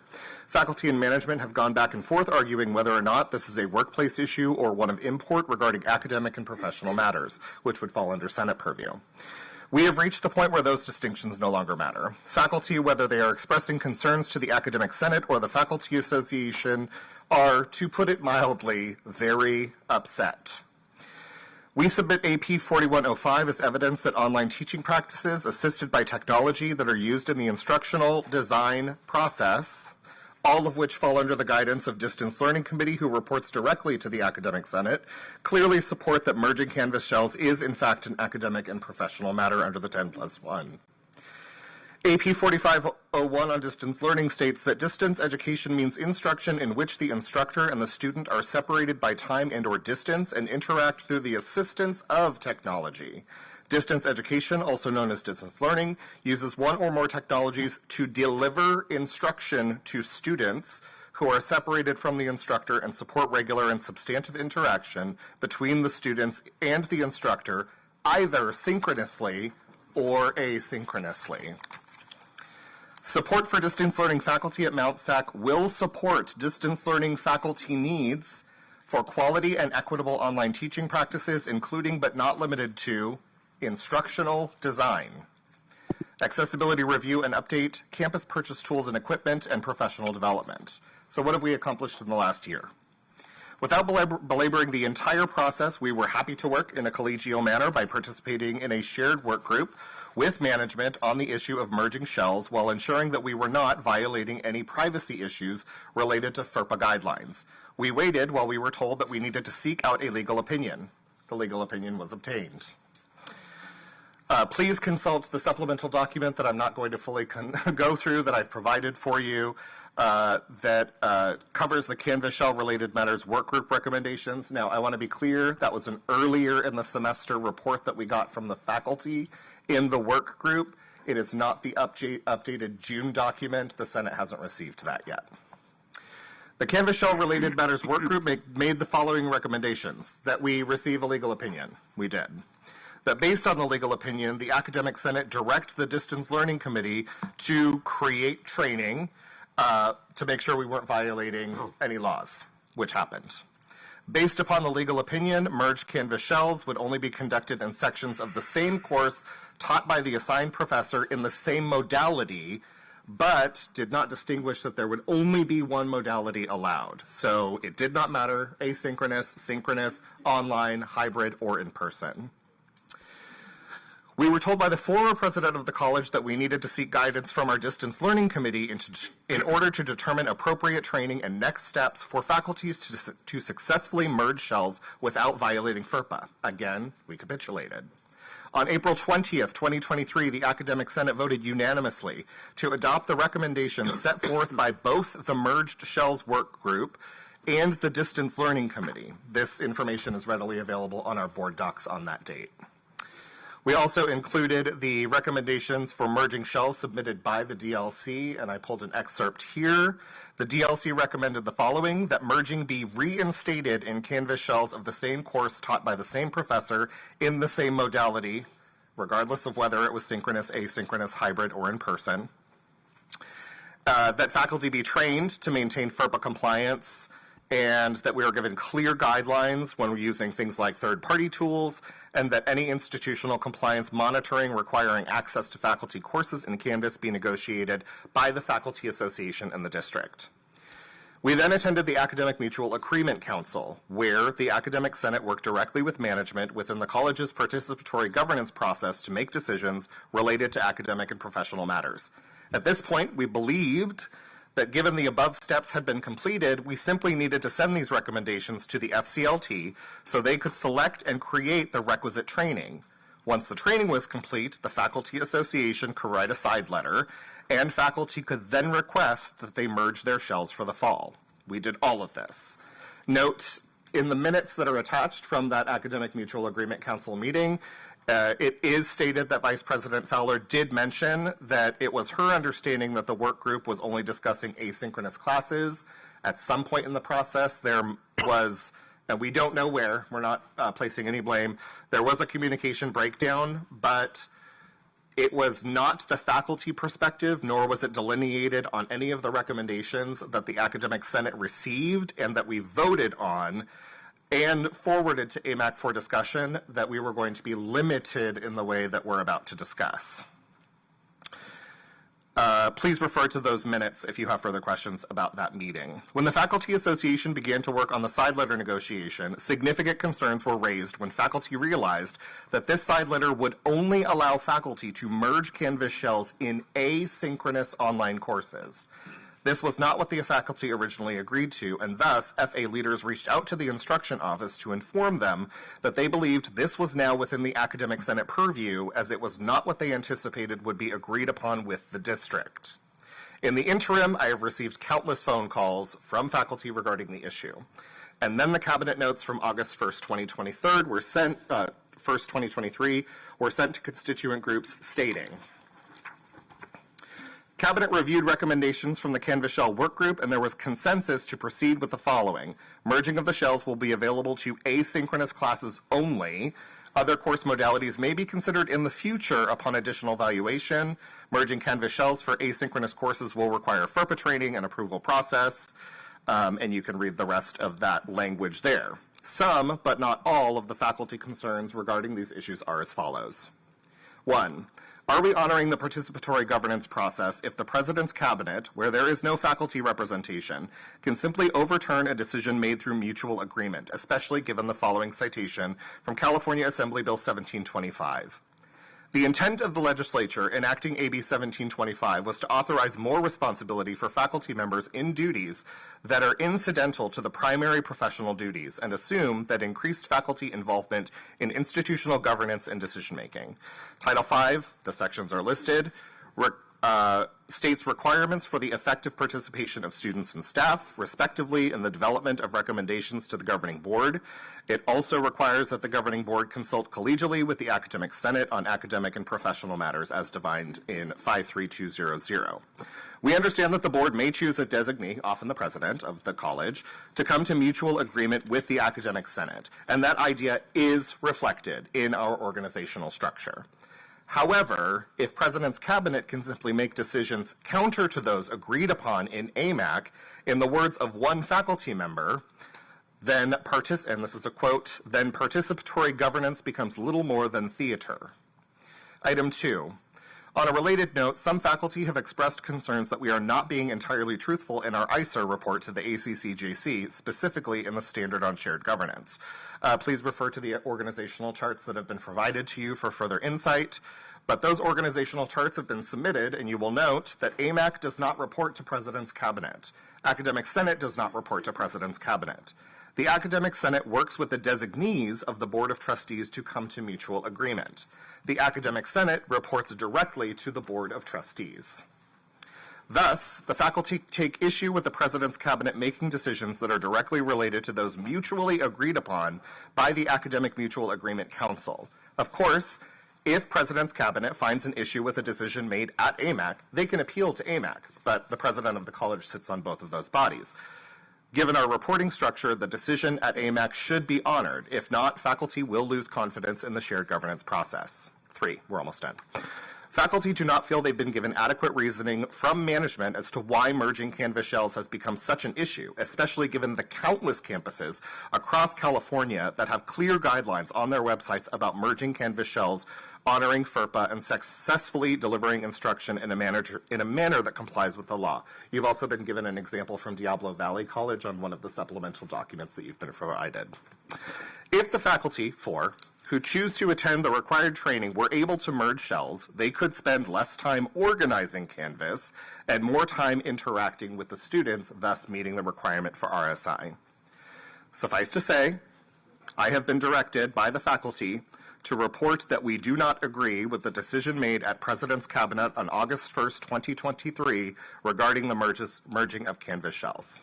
Finally, if we return to AB 1725, as a matter of good practice and depending on circumstances, board tempted to reject an academic senate recommendation might instead ask the Senate to reconsider recommendations in light of issues that have not been resolved to the board's satisfaction or in cases in which the clarity, accuracy, completeness, or recommendation needs improvement.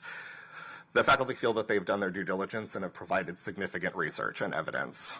We can skip down slightly.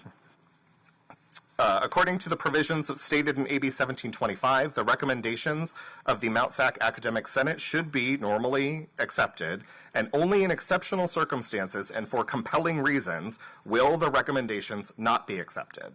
If a recommendation is not accepted, the Mount SAC Governing Board shall promptly communicate its reasons in writing to the Mount SAC Academic Senate. This provision can be found in Title V, Article 2, Section 53203D1.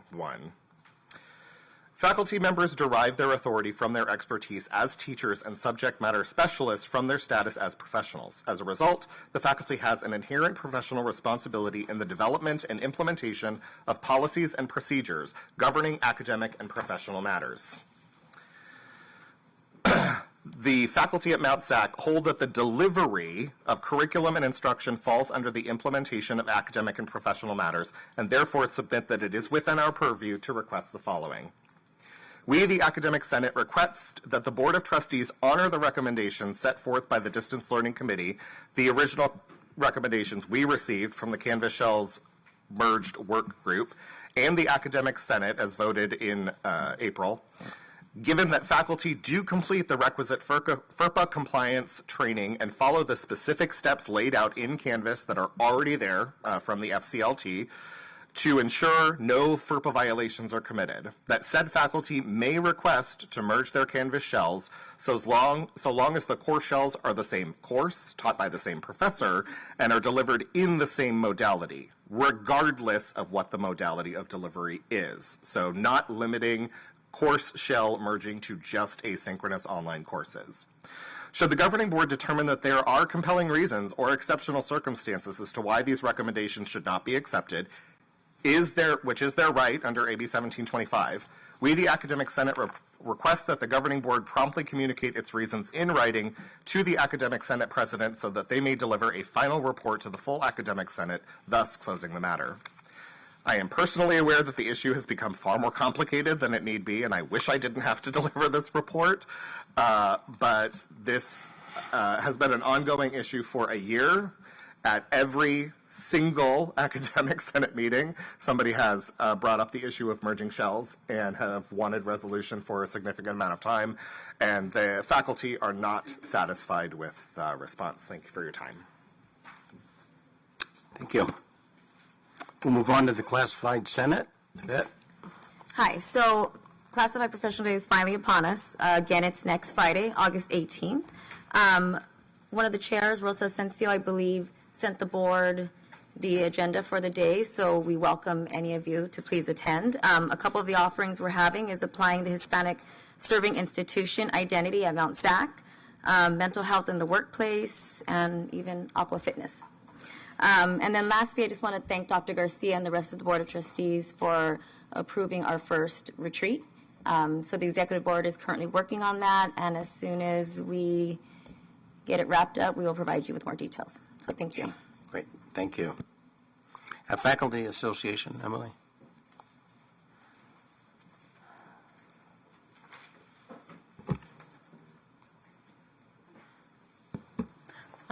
During the summer, most of our work has been, this summer has been on contract negotiations as well as labor or employee relations issues. I spoke earlier about the contract negotiations, so I was just planning to focus on item 2, the labor relations. We just heard at length Roger's statement about the merging Canvas shells, so I will not I don't have anything to add to that other than the Faculty Association has heard equally at each of its meetings about this issue, and it is equally important from our perspective. In terms of contract violations, I wanted to let you know that violations against the contract and faculty rights are growing, and so just in the past week, We have filed a cease and desist notice, grievances, and a dispute resolution process concerning the mutual agreement of scheduling. And those processes have been filed against members of the instruction team and the School of Continuing Education. And we will work through those processes per the contract, but we did want to share that we are very concerned about this growing number of violations. And these violations show disrespect for the faculty and disrespect for the Faculty Association. And they demonstrate that the district's managers are not willing to work collegially with the faculty. And we are trying to remain optimistic given the new college leadership. However, we are also here tonight asking your assistance so that we can build a culture, or some of you that have been here longer might recognize it as rebuilding a culture that is more supportive, understanding, and inclusive of the faculty. Thank you. Thank you. CSEA 262.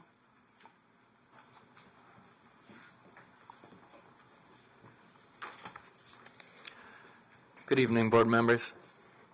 So this month, CSEA held its annual business conference. This is a week-long event where CSEA chapters from all across the state send delegates to vote on resolutions, budgets, and association offices that affect our union statewide. This year it was held in Reno, Nevada, and I was fortunate enough to be selected as one of our delegates. The conference was a great success. This year was our first time being fully back in person since 2019. There were 4 resolutions voted on during the week and a number of powerful workshops and trainings. A few of the ones I attended involved training on reading district budgets and training on how to better organize our chapter meetings to have more participation with our members. We also heard from Chris Smalls, who was the first Amazon employee ever to successfully unionize one of their warehouses. So overall, it was a great conference this year, and I'm very lucky that I got to attend. Negotiations with the district continues to move along. We've begun exchanging proposals on this year's cost of living adjustment. The district has offered us 4.11% on schedule in their latest proposal, and currently we are reviewing the district's budget for potential sources to pull additional funds from. We have a meeting scheduled with Morris for this Friday to go over our findings and ask questions to him and his team. We're always grateful for him taking the time to walk us through these budgeting processes, so thank you, Morris. Another major focus for us in negotiations this year is revitalizing our classification and reclassification processes. For the last several years, these processes have been slow and only minimally effective in addressing the classification needs of our unit.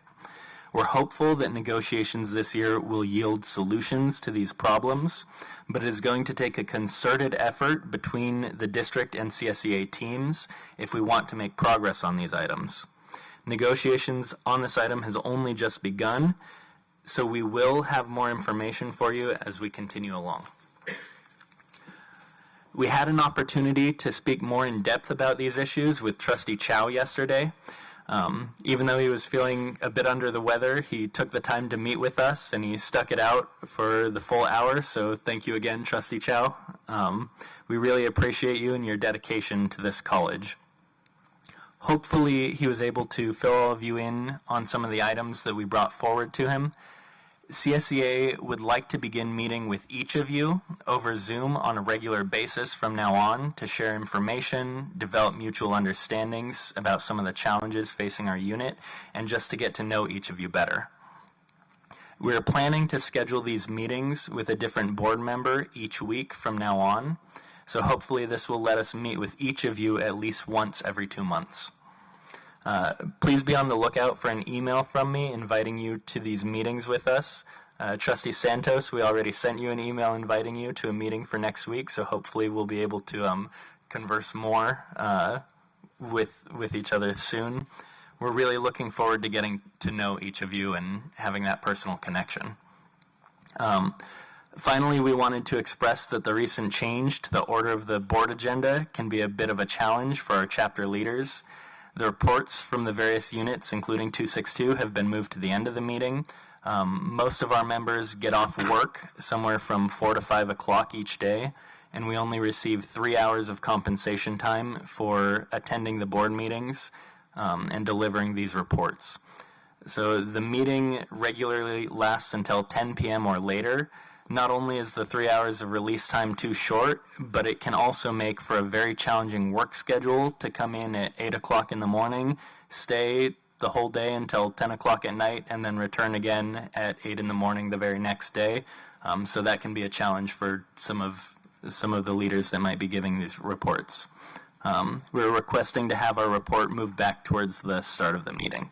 Thank you all for your time and support, and I hope you have a wonderful night. Thank you. CSKA 651. George.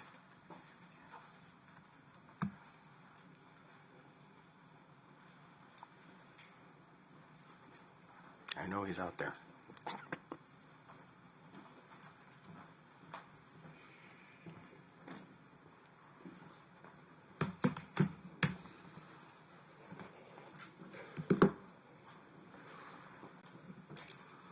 I was going to say good morning, but it's actually evening.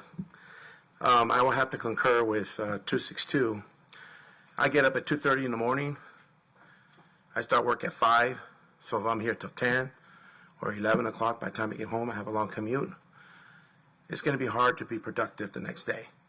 So I want to say I like the enthusiasm of the board, especially Santos. She's inspiring. I wish they show that when it comes to our COLA, the same enthusiasm and giving the employees what they need. But first of all, good evening to everybody. I'm really grateful and honored to always come before the Board of Trustees. All you guys are amazing in what you guys do and what you guys bring. One of the things I want to bring up is I want to give a shout out to our board, my e-board. They're doing a fabulous job. In the past year and a half, we have elections coming up in December. And then also, too, I want to give a shout out to my negotiation team because they always bring their talents and skills to move things forward, which is very important to our constituents. We're there for them. You know, one thing that I learned throughout the years, it's about the people. It's about the people. It's not about the person in charge. What kind of legacy are we going to leave behind when somebody else takes our place? What are they going to remember about us? You know, are we thinking of ourselves only what we can gain, or how can we better the sustainability of all employees, faculty, as well as confidential and classified employees? Great minds discuss ideas. Average minds discuss events. Small minds discuss people. But all these ingredients make for success if you bring them all together, because it reminds us how important people are, how the buildings, like right now, all the buildings that are shut down because of the flood. And we were a part of that. Our team was a part of going in there and taking care of business, but we were shorthanded. That impacts students, impacts faculty. They have to move them. Now they're inconvenienced. You know, for me, being president, I love being inconvenient because it's my way of giving back to the people. However I can, however I can support, however I can encourage students to continue on their path, to get educated, even our constituents that want to go back to school. So for me personally, my parents only spoke Spanish in the home. And I thought we were going to go back to our country, so I didn't want to learn English. And my dad told me when I was in third grade, we're staying. We're not going back. So I figured, hey, I better learn English then. So I did learn English. I was one of the first ones to graduate with honors in high school and to go on to college. You know, even though I chose a profession as a custodian, if you look it up in the Greek, it means timekeeper. It means you keep time. I'm very good at keeping time when it comes to the tasks that are set before me. I don't like to sit on it. I like to make sure I'm a man of action. So going on with, we had our team go to the CSCA retreat. That wasn't a retreat, but it was a conference. They brought some good stuff back. I've gone before. I know what it is to go, but I like to give other people opportunity to go so they can experience. We're getting more people in CSCA 651 involved than ever than before. And it's because of communication, collaboration, and cooperation with our constituents. But we would like to see the same with the district, in the spirit of collaboration, like Shannon Carter says, that we're not dismissed when we bring concerns, that we're not bypassed because we're just custodians or just grounds people, plumbers, but that we're valued for what we bring. You know, I'll be honest with you guys. I feel that the only reason why people say hi to me or good morning is because of the title I hold. It's not because of me as a person. Because I've been here 25 years, 17 years, nobody that was a VP or president would say, hey, how you doing? If I passed them down the hallway. I was an invisible person to them. I came visible when I got the title. So that's why I work very hard in these hours, coming early in the morning to talk to the people to see what their needs are. How can I help them? How can I help them achieve their goals? Because I want to better their lives, their livelihood. One of them is getting them to 8.22 before we go into a recession so they can pay their bills. And I'm kind of disappointed that faculty hasn't received what they asked for. You know, my wife is a teacher. And I'll tell you what, she inspired me. Because you're inspiring students to be something they never thought they could reach. And I want to do that with my constituents. So mediocre teachers, they tell stories. The good teachers explain. The superior teachers demonstrate. But the great teachers, they inspire. They inspire students. My wife, when she taught, students went to Berkeley University. They went to UCLA. They got scholarship to USC. One of her students played football on Minnesota Vikings. What are we doing to inspire employees? What are we doing to inspire confidential employees? Faculty. You know, faculty is the doorway to education, to make the student believe in something they couldn't accomplish and something they can do. We have staffing here. They have the master's degree, but they feel they can't move up. We have people here that have associate's degrees, but they're only taught or thought as custodians or plumbers, AC. If you give them an opportunity like you guys were given, you might be surprised at what they can do. Please, take care of the employees so that we don't have to worry about anything else but doing our job. To betterment of all Mount SAC, we're the golden standard. I sat on committees, people coming outside the state, we're the model college. But how are we modeling how we treat our employees? When they're dismissed, when they're not valued, and I'll bring it up again, and I brought it up before. October 3rd, last year, was Custodian National Day, and none of us were recognized. I had to send an email out to tell them, hey, you're doing a great job. Thanks for all that you helped and bring and clean and make the school better for students and faculty. Shannon Carter got it. And she goes, we're going to make sure we celebrate you guys. If we don't bring it up to you, they celebrate Jelly Day, Hot Dog Day, Secretary Day, Peanut Day, Jelly Day, but they forgot about the custodians. That is shameful. For such a beautiful college that we have. I came here. I went to college here. I never thought I'd be working for Mount SAC. This is like my second family. And I want to fight for my family. I want to make sure they get food on the table, their bills paid, and they get taken care of, and they have retirement and health benefits. What legacy are we going to leave behind? I want to make sure when I retire, what they're going to remember about me, I served the people. That's all I want to be remembered as. I serve the people because they matter. I talked to campus safety. I said, did anybody come up to you and say good morning or good evening? She said, no. I said, well, I'm telling you good morning, even though it's evening. I'm acknowledging you. People need to be valued. It only takes a second. In Spanish, buenos días, ¿cómo amaneció? ¿Cómo está la familia? ¿Cómo fue tu día? You're taking the temperature of the people on how they feel, if they need help, if they had a fight with their wife or whatever, but you're engaged with them. It's important that we speak the language of the people. It's important that we reach out to the people. I'd rather not email. I'd rather not text. I'd rather talk to the person one-on-one to see what they need, because I see their body language. When we Zoom, like I want to say when we Zoom for our negotiations, it doesn't feel right. We used to do it in person. We don't do that anymore. It feels more traditional or precisional because they're on one side, we're on one side. They don't like what we have to say. They cut us off. We don't take that button away. But I do care for the district because they have been instrumental in helping and collaborating with 651. Imagine this. Warehouse had a copier machine that was salvaged for 27 years. Yet everyone in management gets new furniture. They get everything new.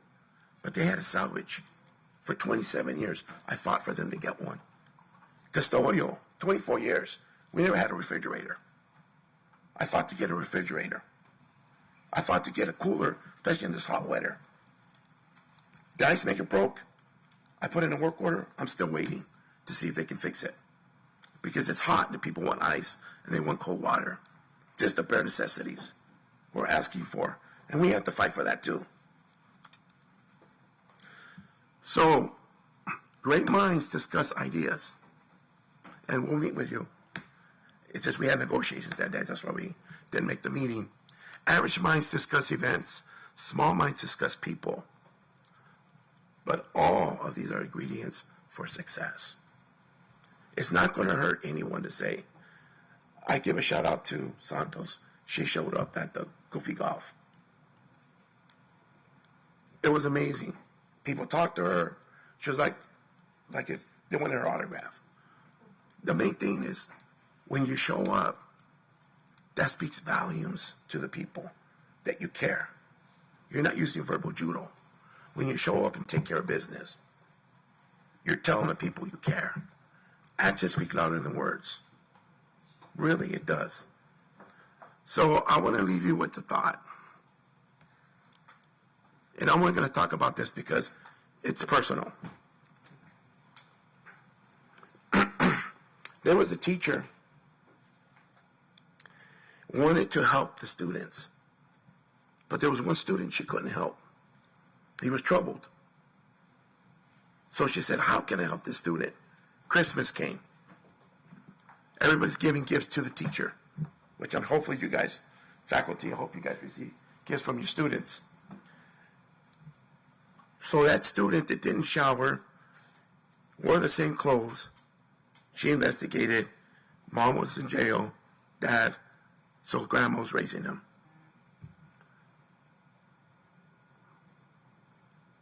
So everybody's got lavish gifts they're putting on there.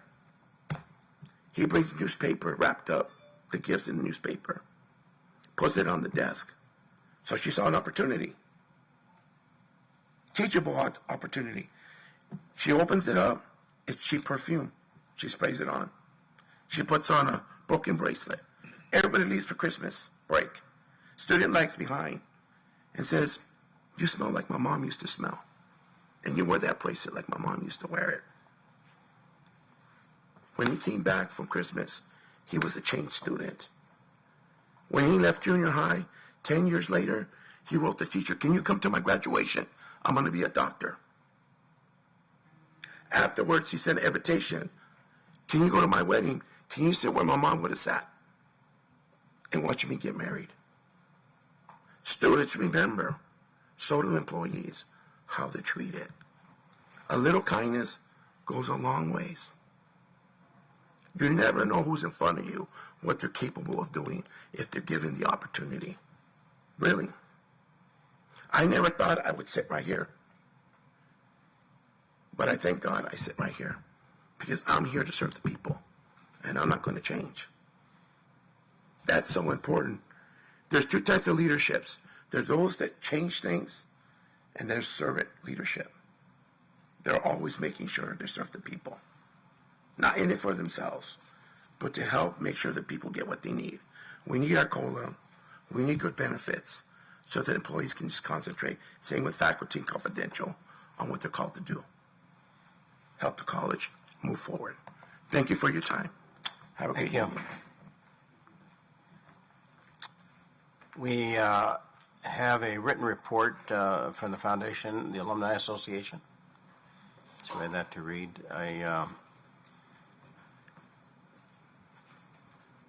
Any discussion on that? No. We have no management report, nor no public affairs report, no other underrepresented groups. So we'll go to board communication. Let's start with Trustee Chin-Jay. Well, I wanted to just thank the new employees who came and shared their stories and decided to come back to Mount SAC and continue to serve students as they were served. And I'm sorry I missed the last meeting. I went to Taiwan to go see my grandfather and some of the relatives. But other than that, the only event I went to was the new students welcome yesterday, and that was really fantastic to see so many students here and to see them actually putting that brand new student center to use. That was very, very gratifying to see. That's my report. Thank you. Judy? Good evening. July 25th, Dr. Baca and I, we attended the Mount SAC Foundation the naming committee.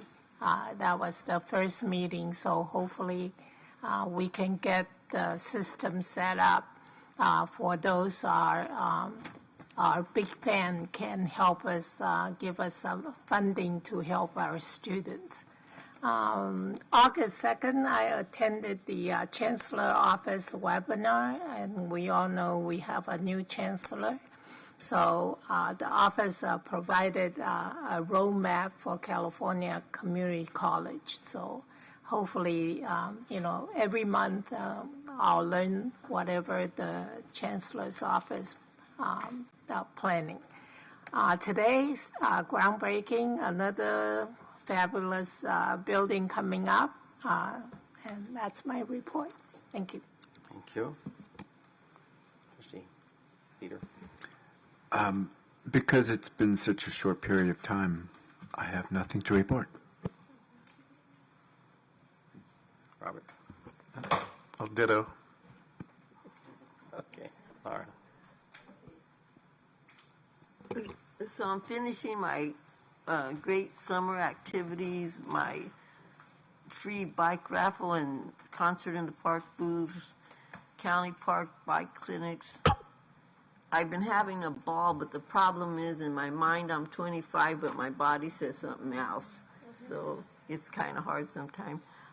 Did a couple of the backpack giveaways, and I wanted to thank Dr. Garcia and our high school outreach for providing items for Coronado High School in the West Covina District and the Baldwin Park USD backpack giveaway event.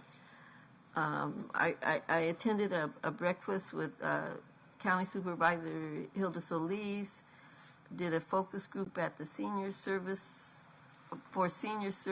at San Angelo County Park in Bassett, enjoyed dinner with Dr. Garcia, and attended Irwindale Education Foundation fundraiser and done the usual stuff in Bassett, Baldwin Park, Irwindale, and West Covina. And that's my report. Okay, thank you. Caesar?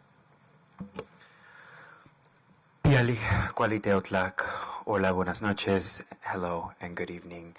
I have a pretty lengthy report. I've been very busy this summer, very grateful for that as well.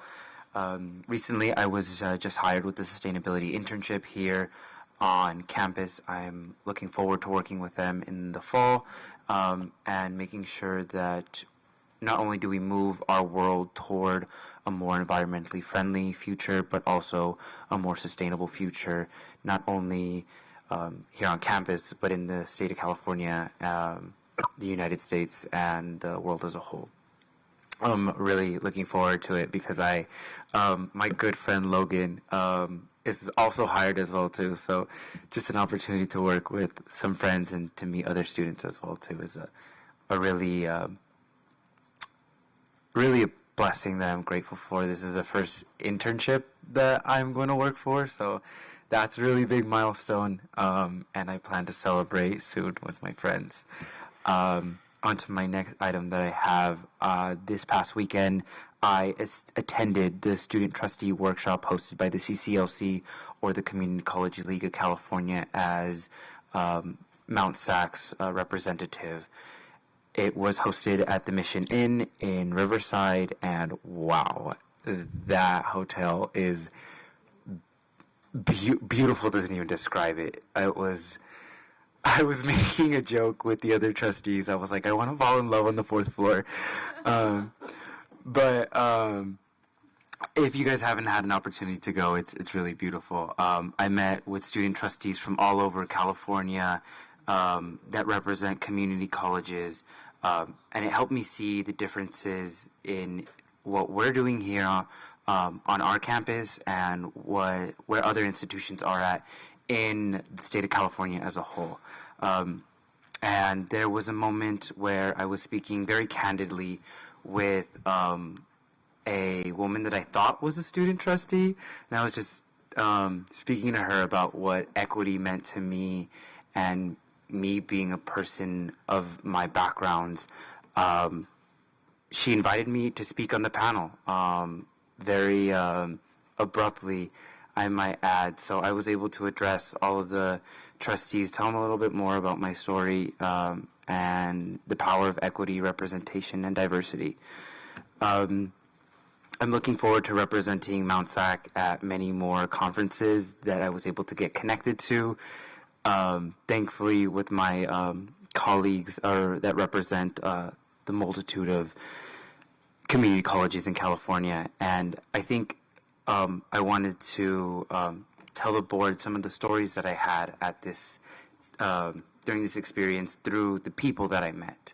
The first I have on my list is Alexandra Zuniga from Rio Hondo, who is a first-generation college student, a Mexican-American, a queer student. She basically shares all the same intersections as I do, except she is a young woman. And me and her clicked instantly. And to see someone that not only sees you and hears you, but also understands what you've been through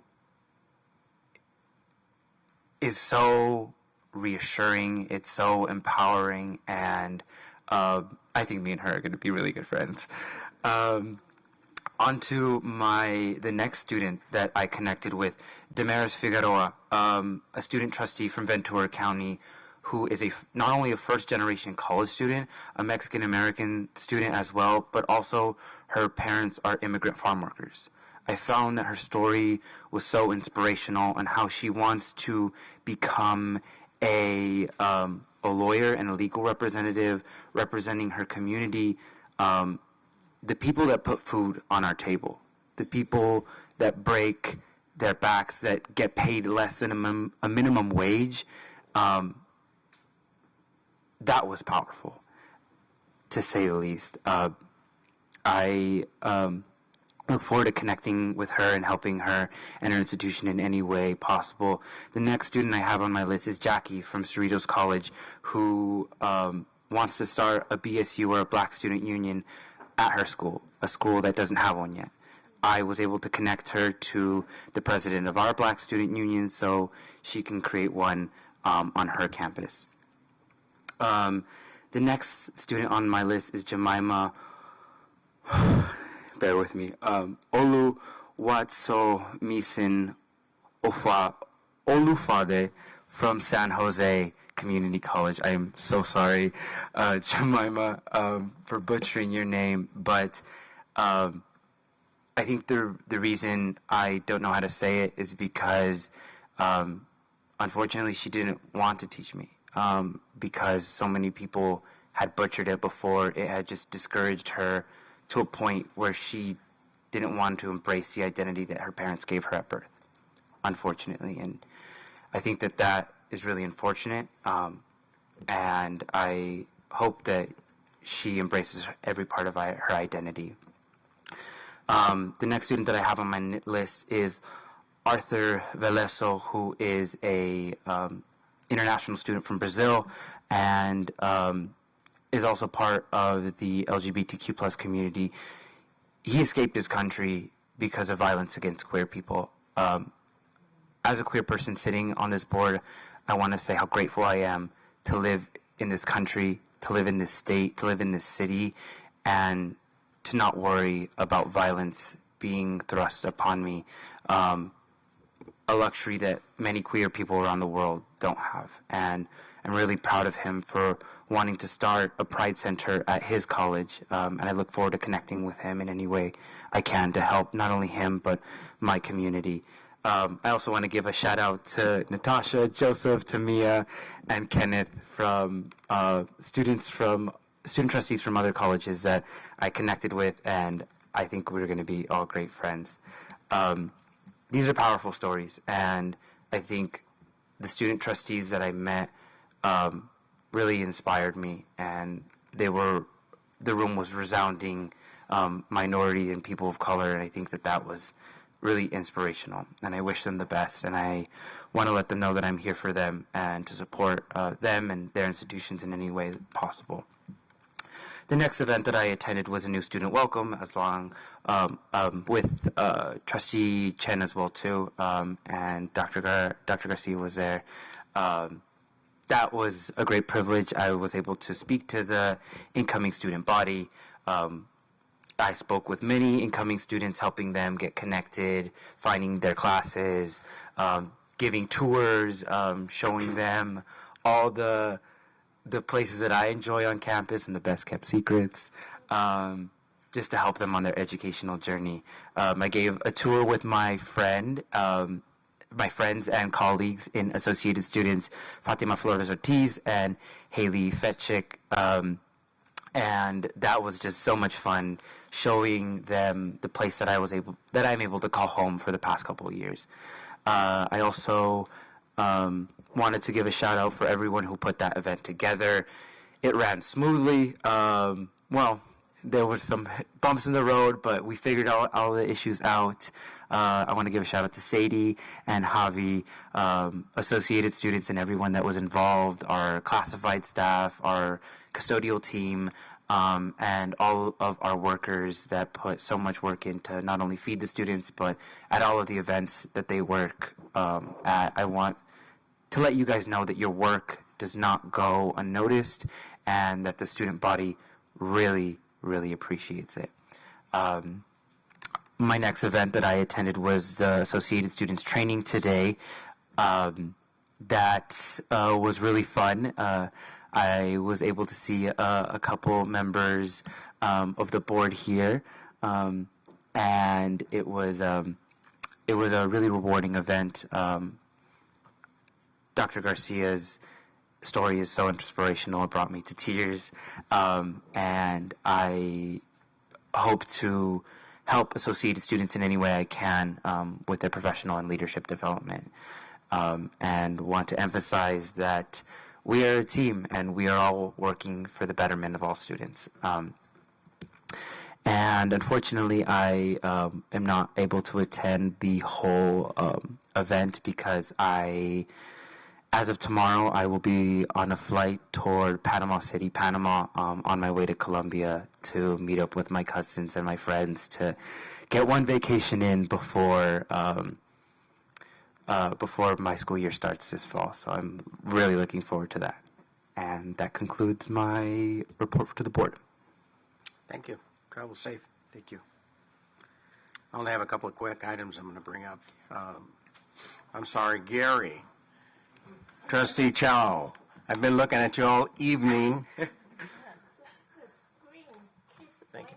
It's been blinking. I've been trying to avoid looking too much because of the blinking, but Okay. I see you. Thank you. I have no comments. I have virtually no voice anyway, so I don't think I'd last for more than 30 seconds. I'll defer to next month. Okay? Thank you. Okay. Get well. I only have a couple of quick things. The new student orientation yesterday was fabulous. To see that summit area filled to capacity was wonderful, and a lot of excitement in the room. And Dr. Garcia gave a wonderful welcome, and I know that they had a great experience with the orientation, the staff, Dr. Castro. And the only other thing is I had been working with Roberta Perlman, who is Dr. Roberta Perlman, who is the one of the school board members of Pomona Unified, and we brought a wonderful group of families to the campus. Jessica and Heather over in the planetarium gave a great show for them, and then they played with the rockets and so forth. And Bill Lambert and was able to provide us some sustenance and so forth. And Dr. Garcia and Dr. Castro gave a wonderful welcome to them this morning, reception. So thank you very much for doing that. And it's just really great to have them on campus. So we're all very excited to be here. The staff from Student Services provided them a lot of information and support. So thank you very much for that. Dr. Garcia, I'll turn it over to you. Thank you very much. I will be brief. Am I going to be able to see the PowerPoint projected? And it may not be there. Trustee Chow, I know you're with us. Okay, let me make sure this is on. Okay. I'm going to skip through some items, and I will focus on, I want to make sure I acknowledge and thank Trustee Chow for attending the Walnut City Council meeting with me, and Jill for helping me prepare. I will be attending every single council meeting to introduce myself. I want to remind the community that I'm here to serve all our community, all our service area, and I want to thank him especially for going with me, and I thank the trustees that will join me at the West Covina City Council meeting and San Dimas City Council meeting that will be held later this month. Special acknowledgement and recognition to the purchasing department for being presented with the 2023 Achievement of Excellence in Procurement Award from the National Procurement Institute. Congratulations to them. HR, thank you for making sure that our new employees are welcome and informed. I know it's a collective effort, and I thank you all for that. This slide reflects our enrollment and also reflects the modalities in which instructions will be provided during or have been provided during this year. I want to acknowledge our students for their achievements. It's important that as we look at these pictures that we're reminded that it, as you stated, student trustee Alvarado, it's a team effort, and all of you make a contribution to ensuring these students are successful, so I thank you all.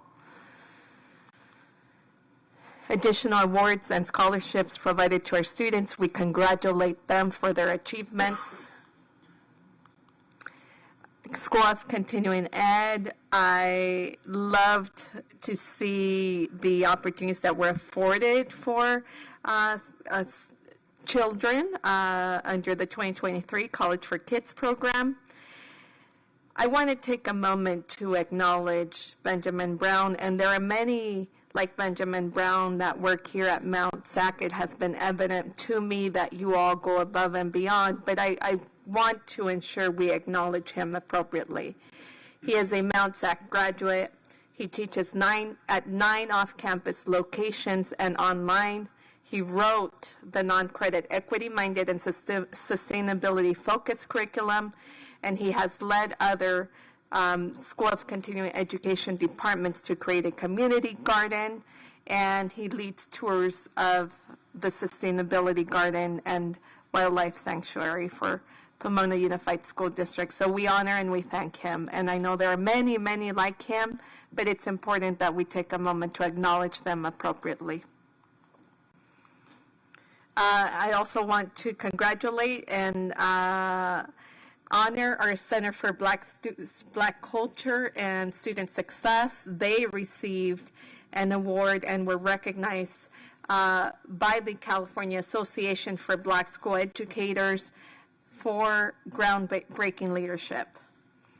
And I want to just end by sharing some of the pictures as I have the opportunity to engage with our students. They give me energy, they inspire me and motivate me and remind me how lucky I am to serve them. And Trustee Baca mentioned community engagement, specifically with working with Pomona Unified. It was amazing to have families and future Mount SAC students on campus of different ages. And I want to share briefly, I've stated it's important for me to engage in the community. Since our last board meeting, I did have the opportunity to meet with Senator Rubio. I've had the opportunity to provide welcoming remarks to Pomona Unified administrators. I've had the opportunity to meet with the Walnut Taxpayers Association along with Trustee Chow. And I will continue to try to get to know the area that we serve as much as we can because it's important for me.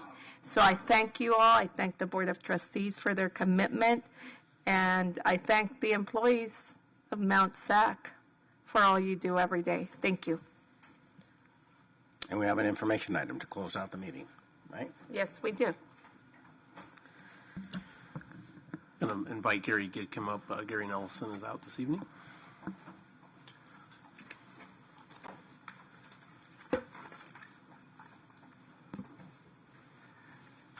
Okay, good evening. So you all have the written report in front of you, but few items that I wanted to kind of stress on here.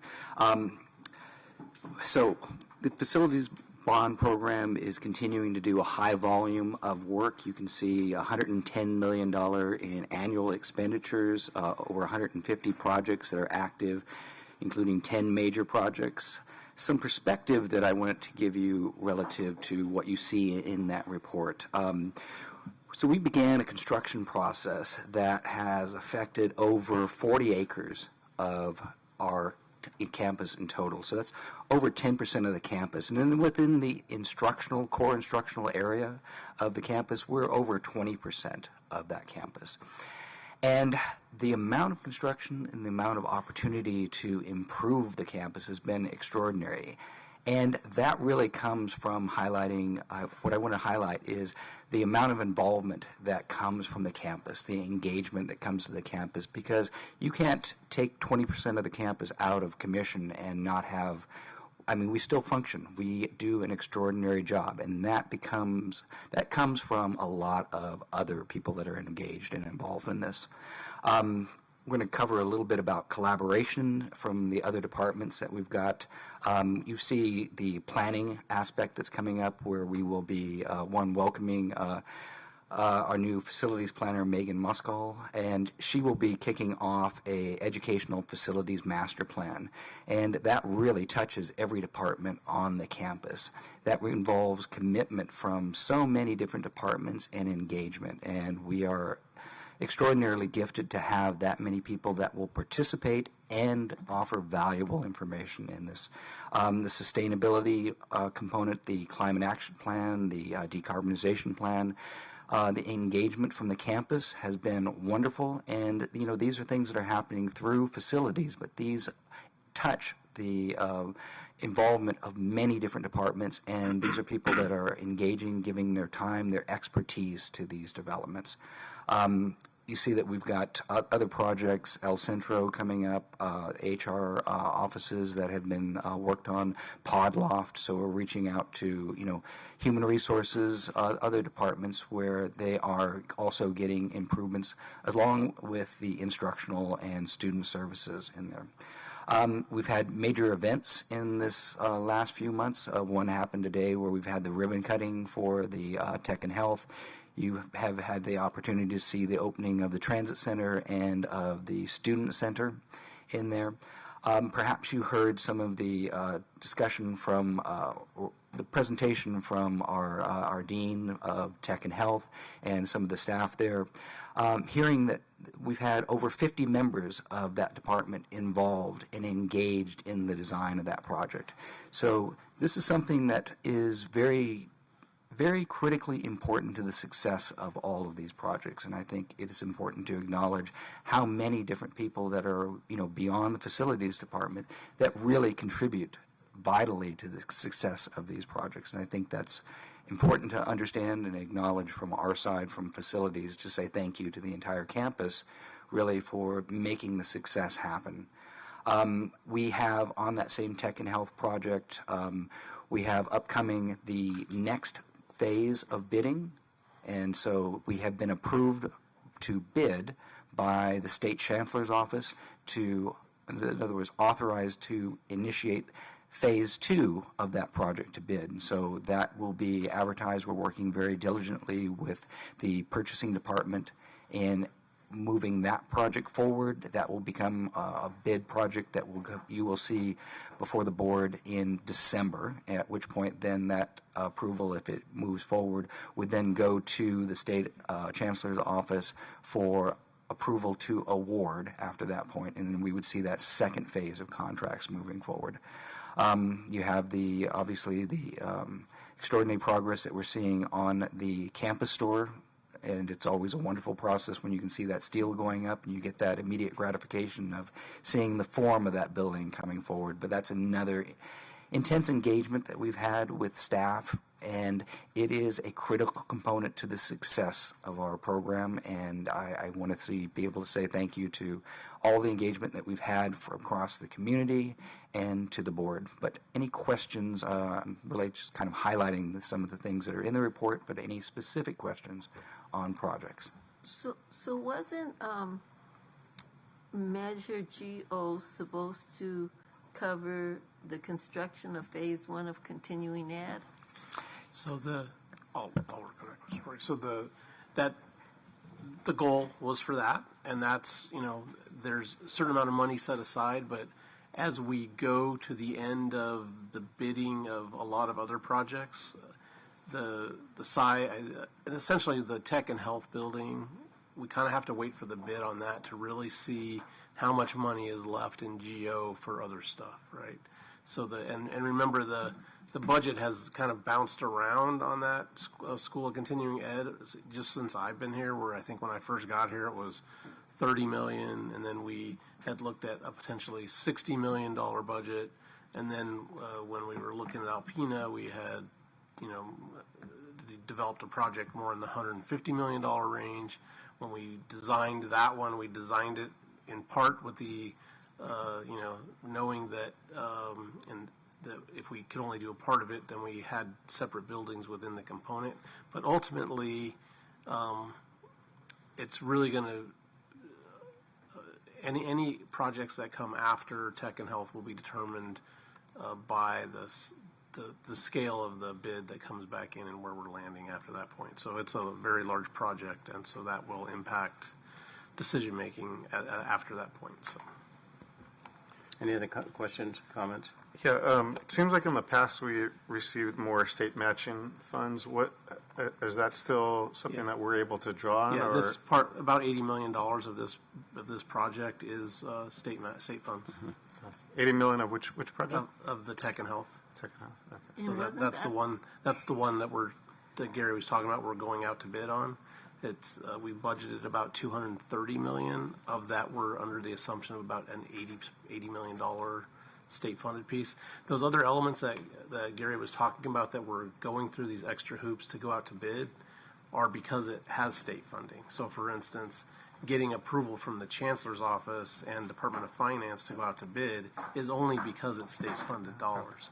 It's not local. It's also local bond dollars, but there's these extra hoops. And then we have to go back after we go out to bid to the Chancellor's Office to award based on their approval because of the $80 million that is state-funded piece of that component. So I thought the state was going to fund more than 50% of the health and tech. I don't think we typically our standard usually is to go in at 50% here. I wasn't here at the beginning of that process, but 50% increase maximizes our points in these situations, so it's normal to go at 50%. But I wasn't here when they did the initial on that. I don't know if you know any history on that one. But. Any other comments, questions? Yes. Go ahead. Thank you. I believe it's a question for you, Mr. Nielsen, isn't it? Gidcom. Gidcom. Oh. He's filling in. He's filling in for. Okay. But it's confusing because he's also Gary. So. we keep the name the same. It simplifies everything. Sounds good. I had a question on El Centro. I was wondering what's the timeline on that and when that will be complete?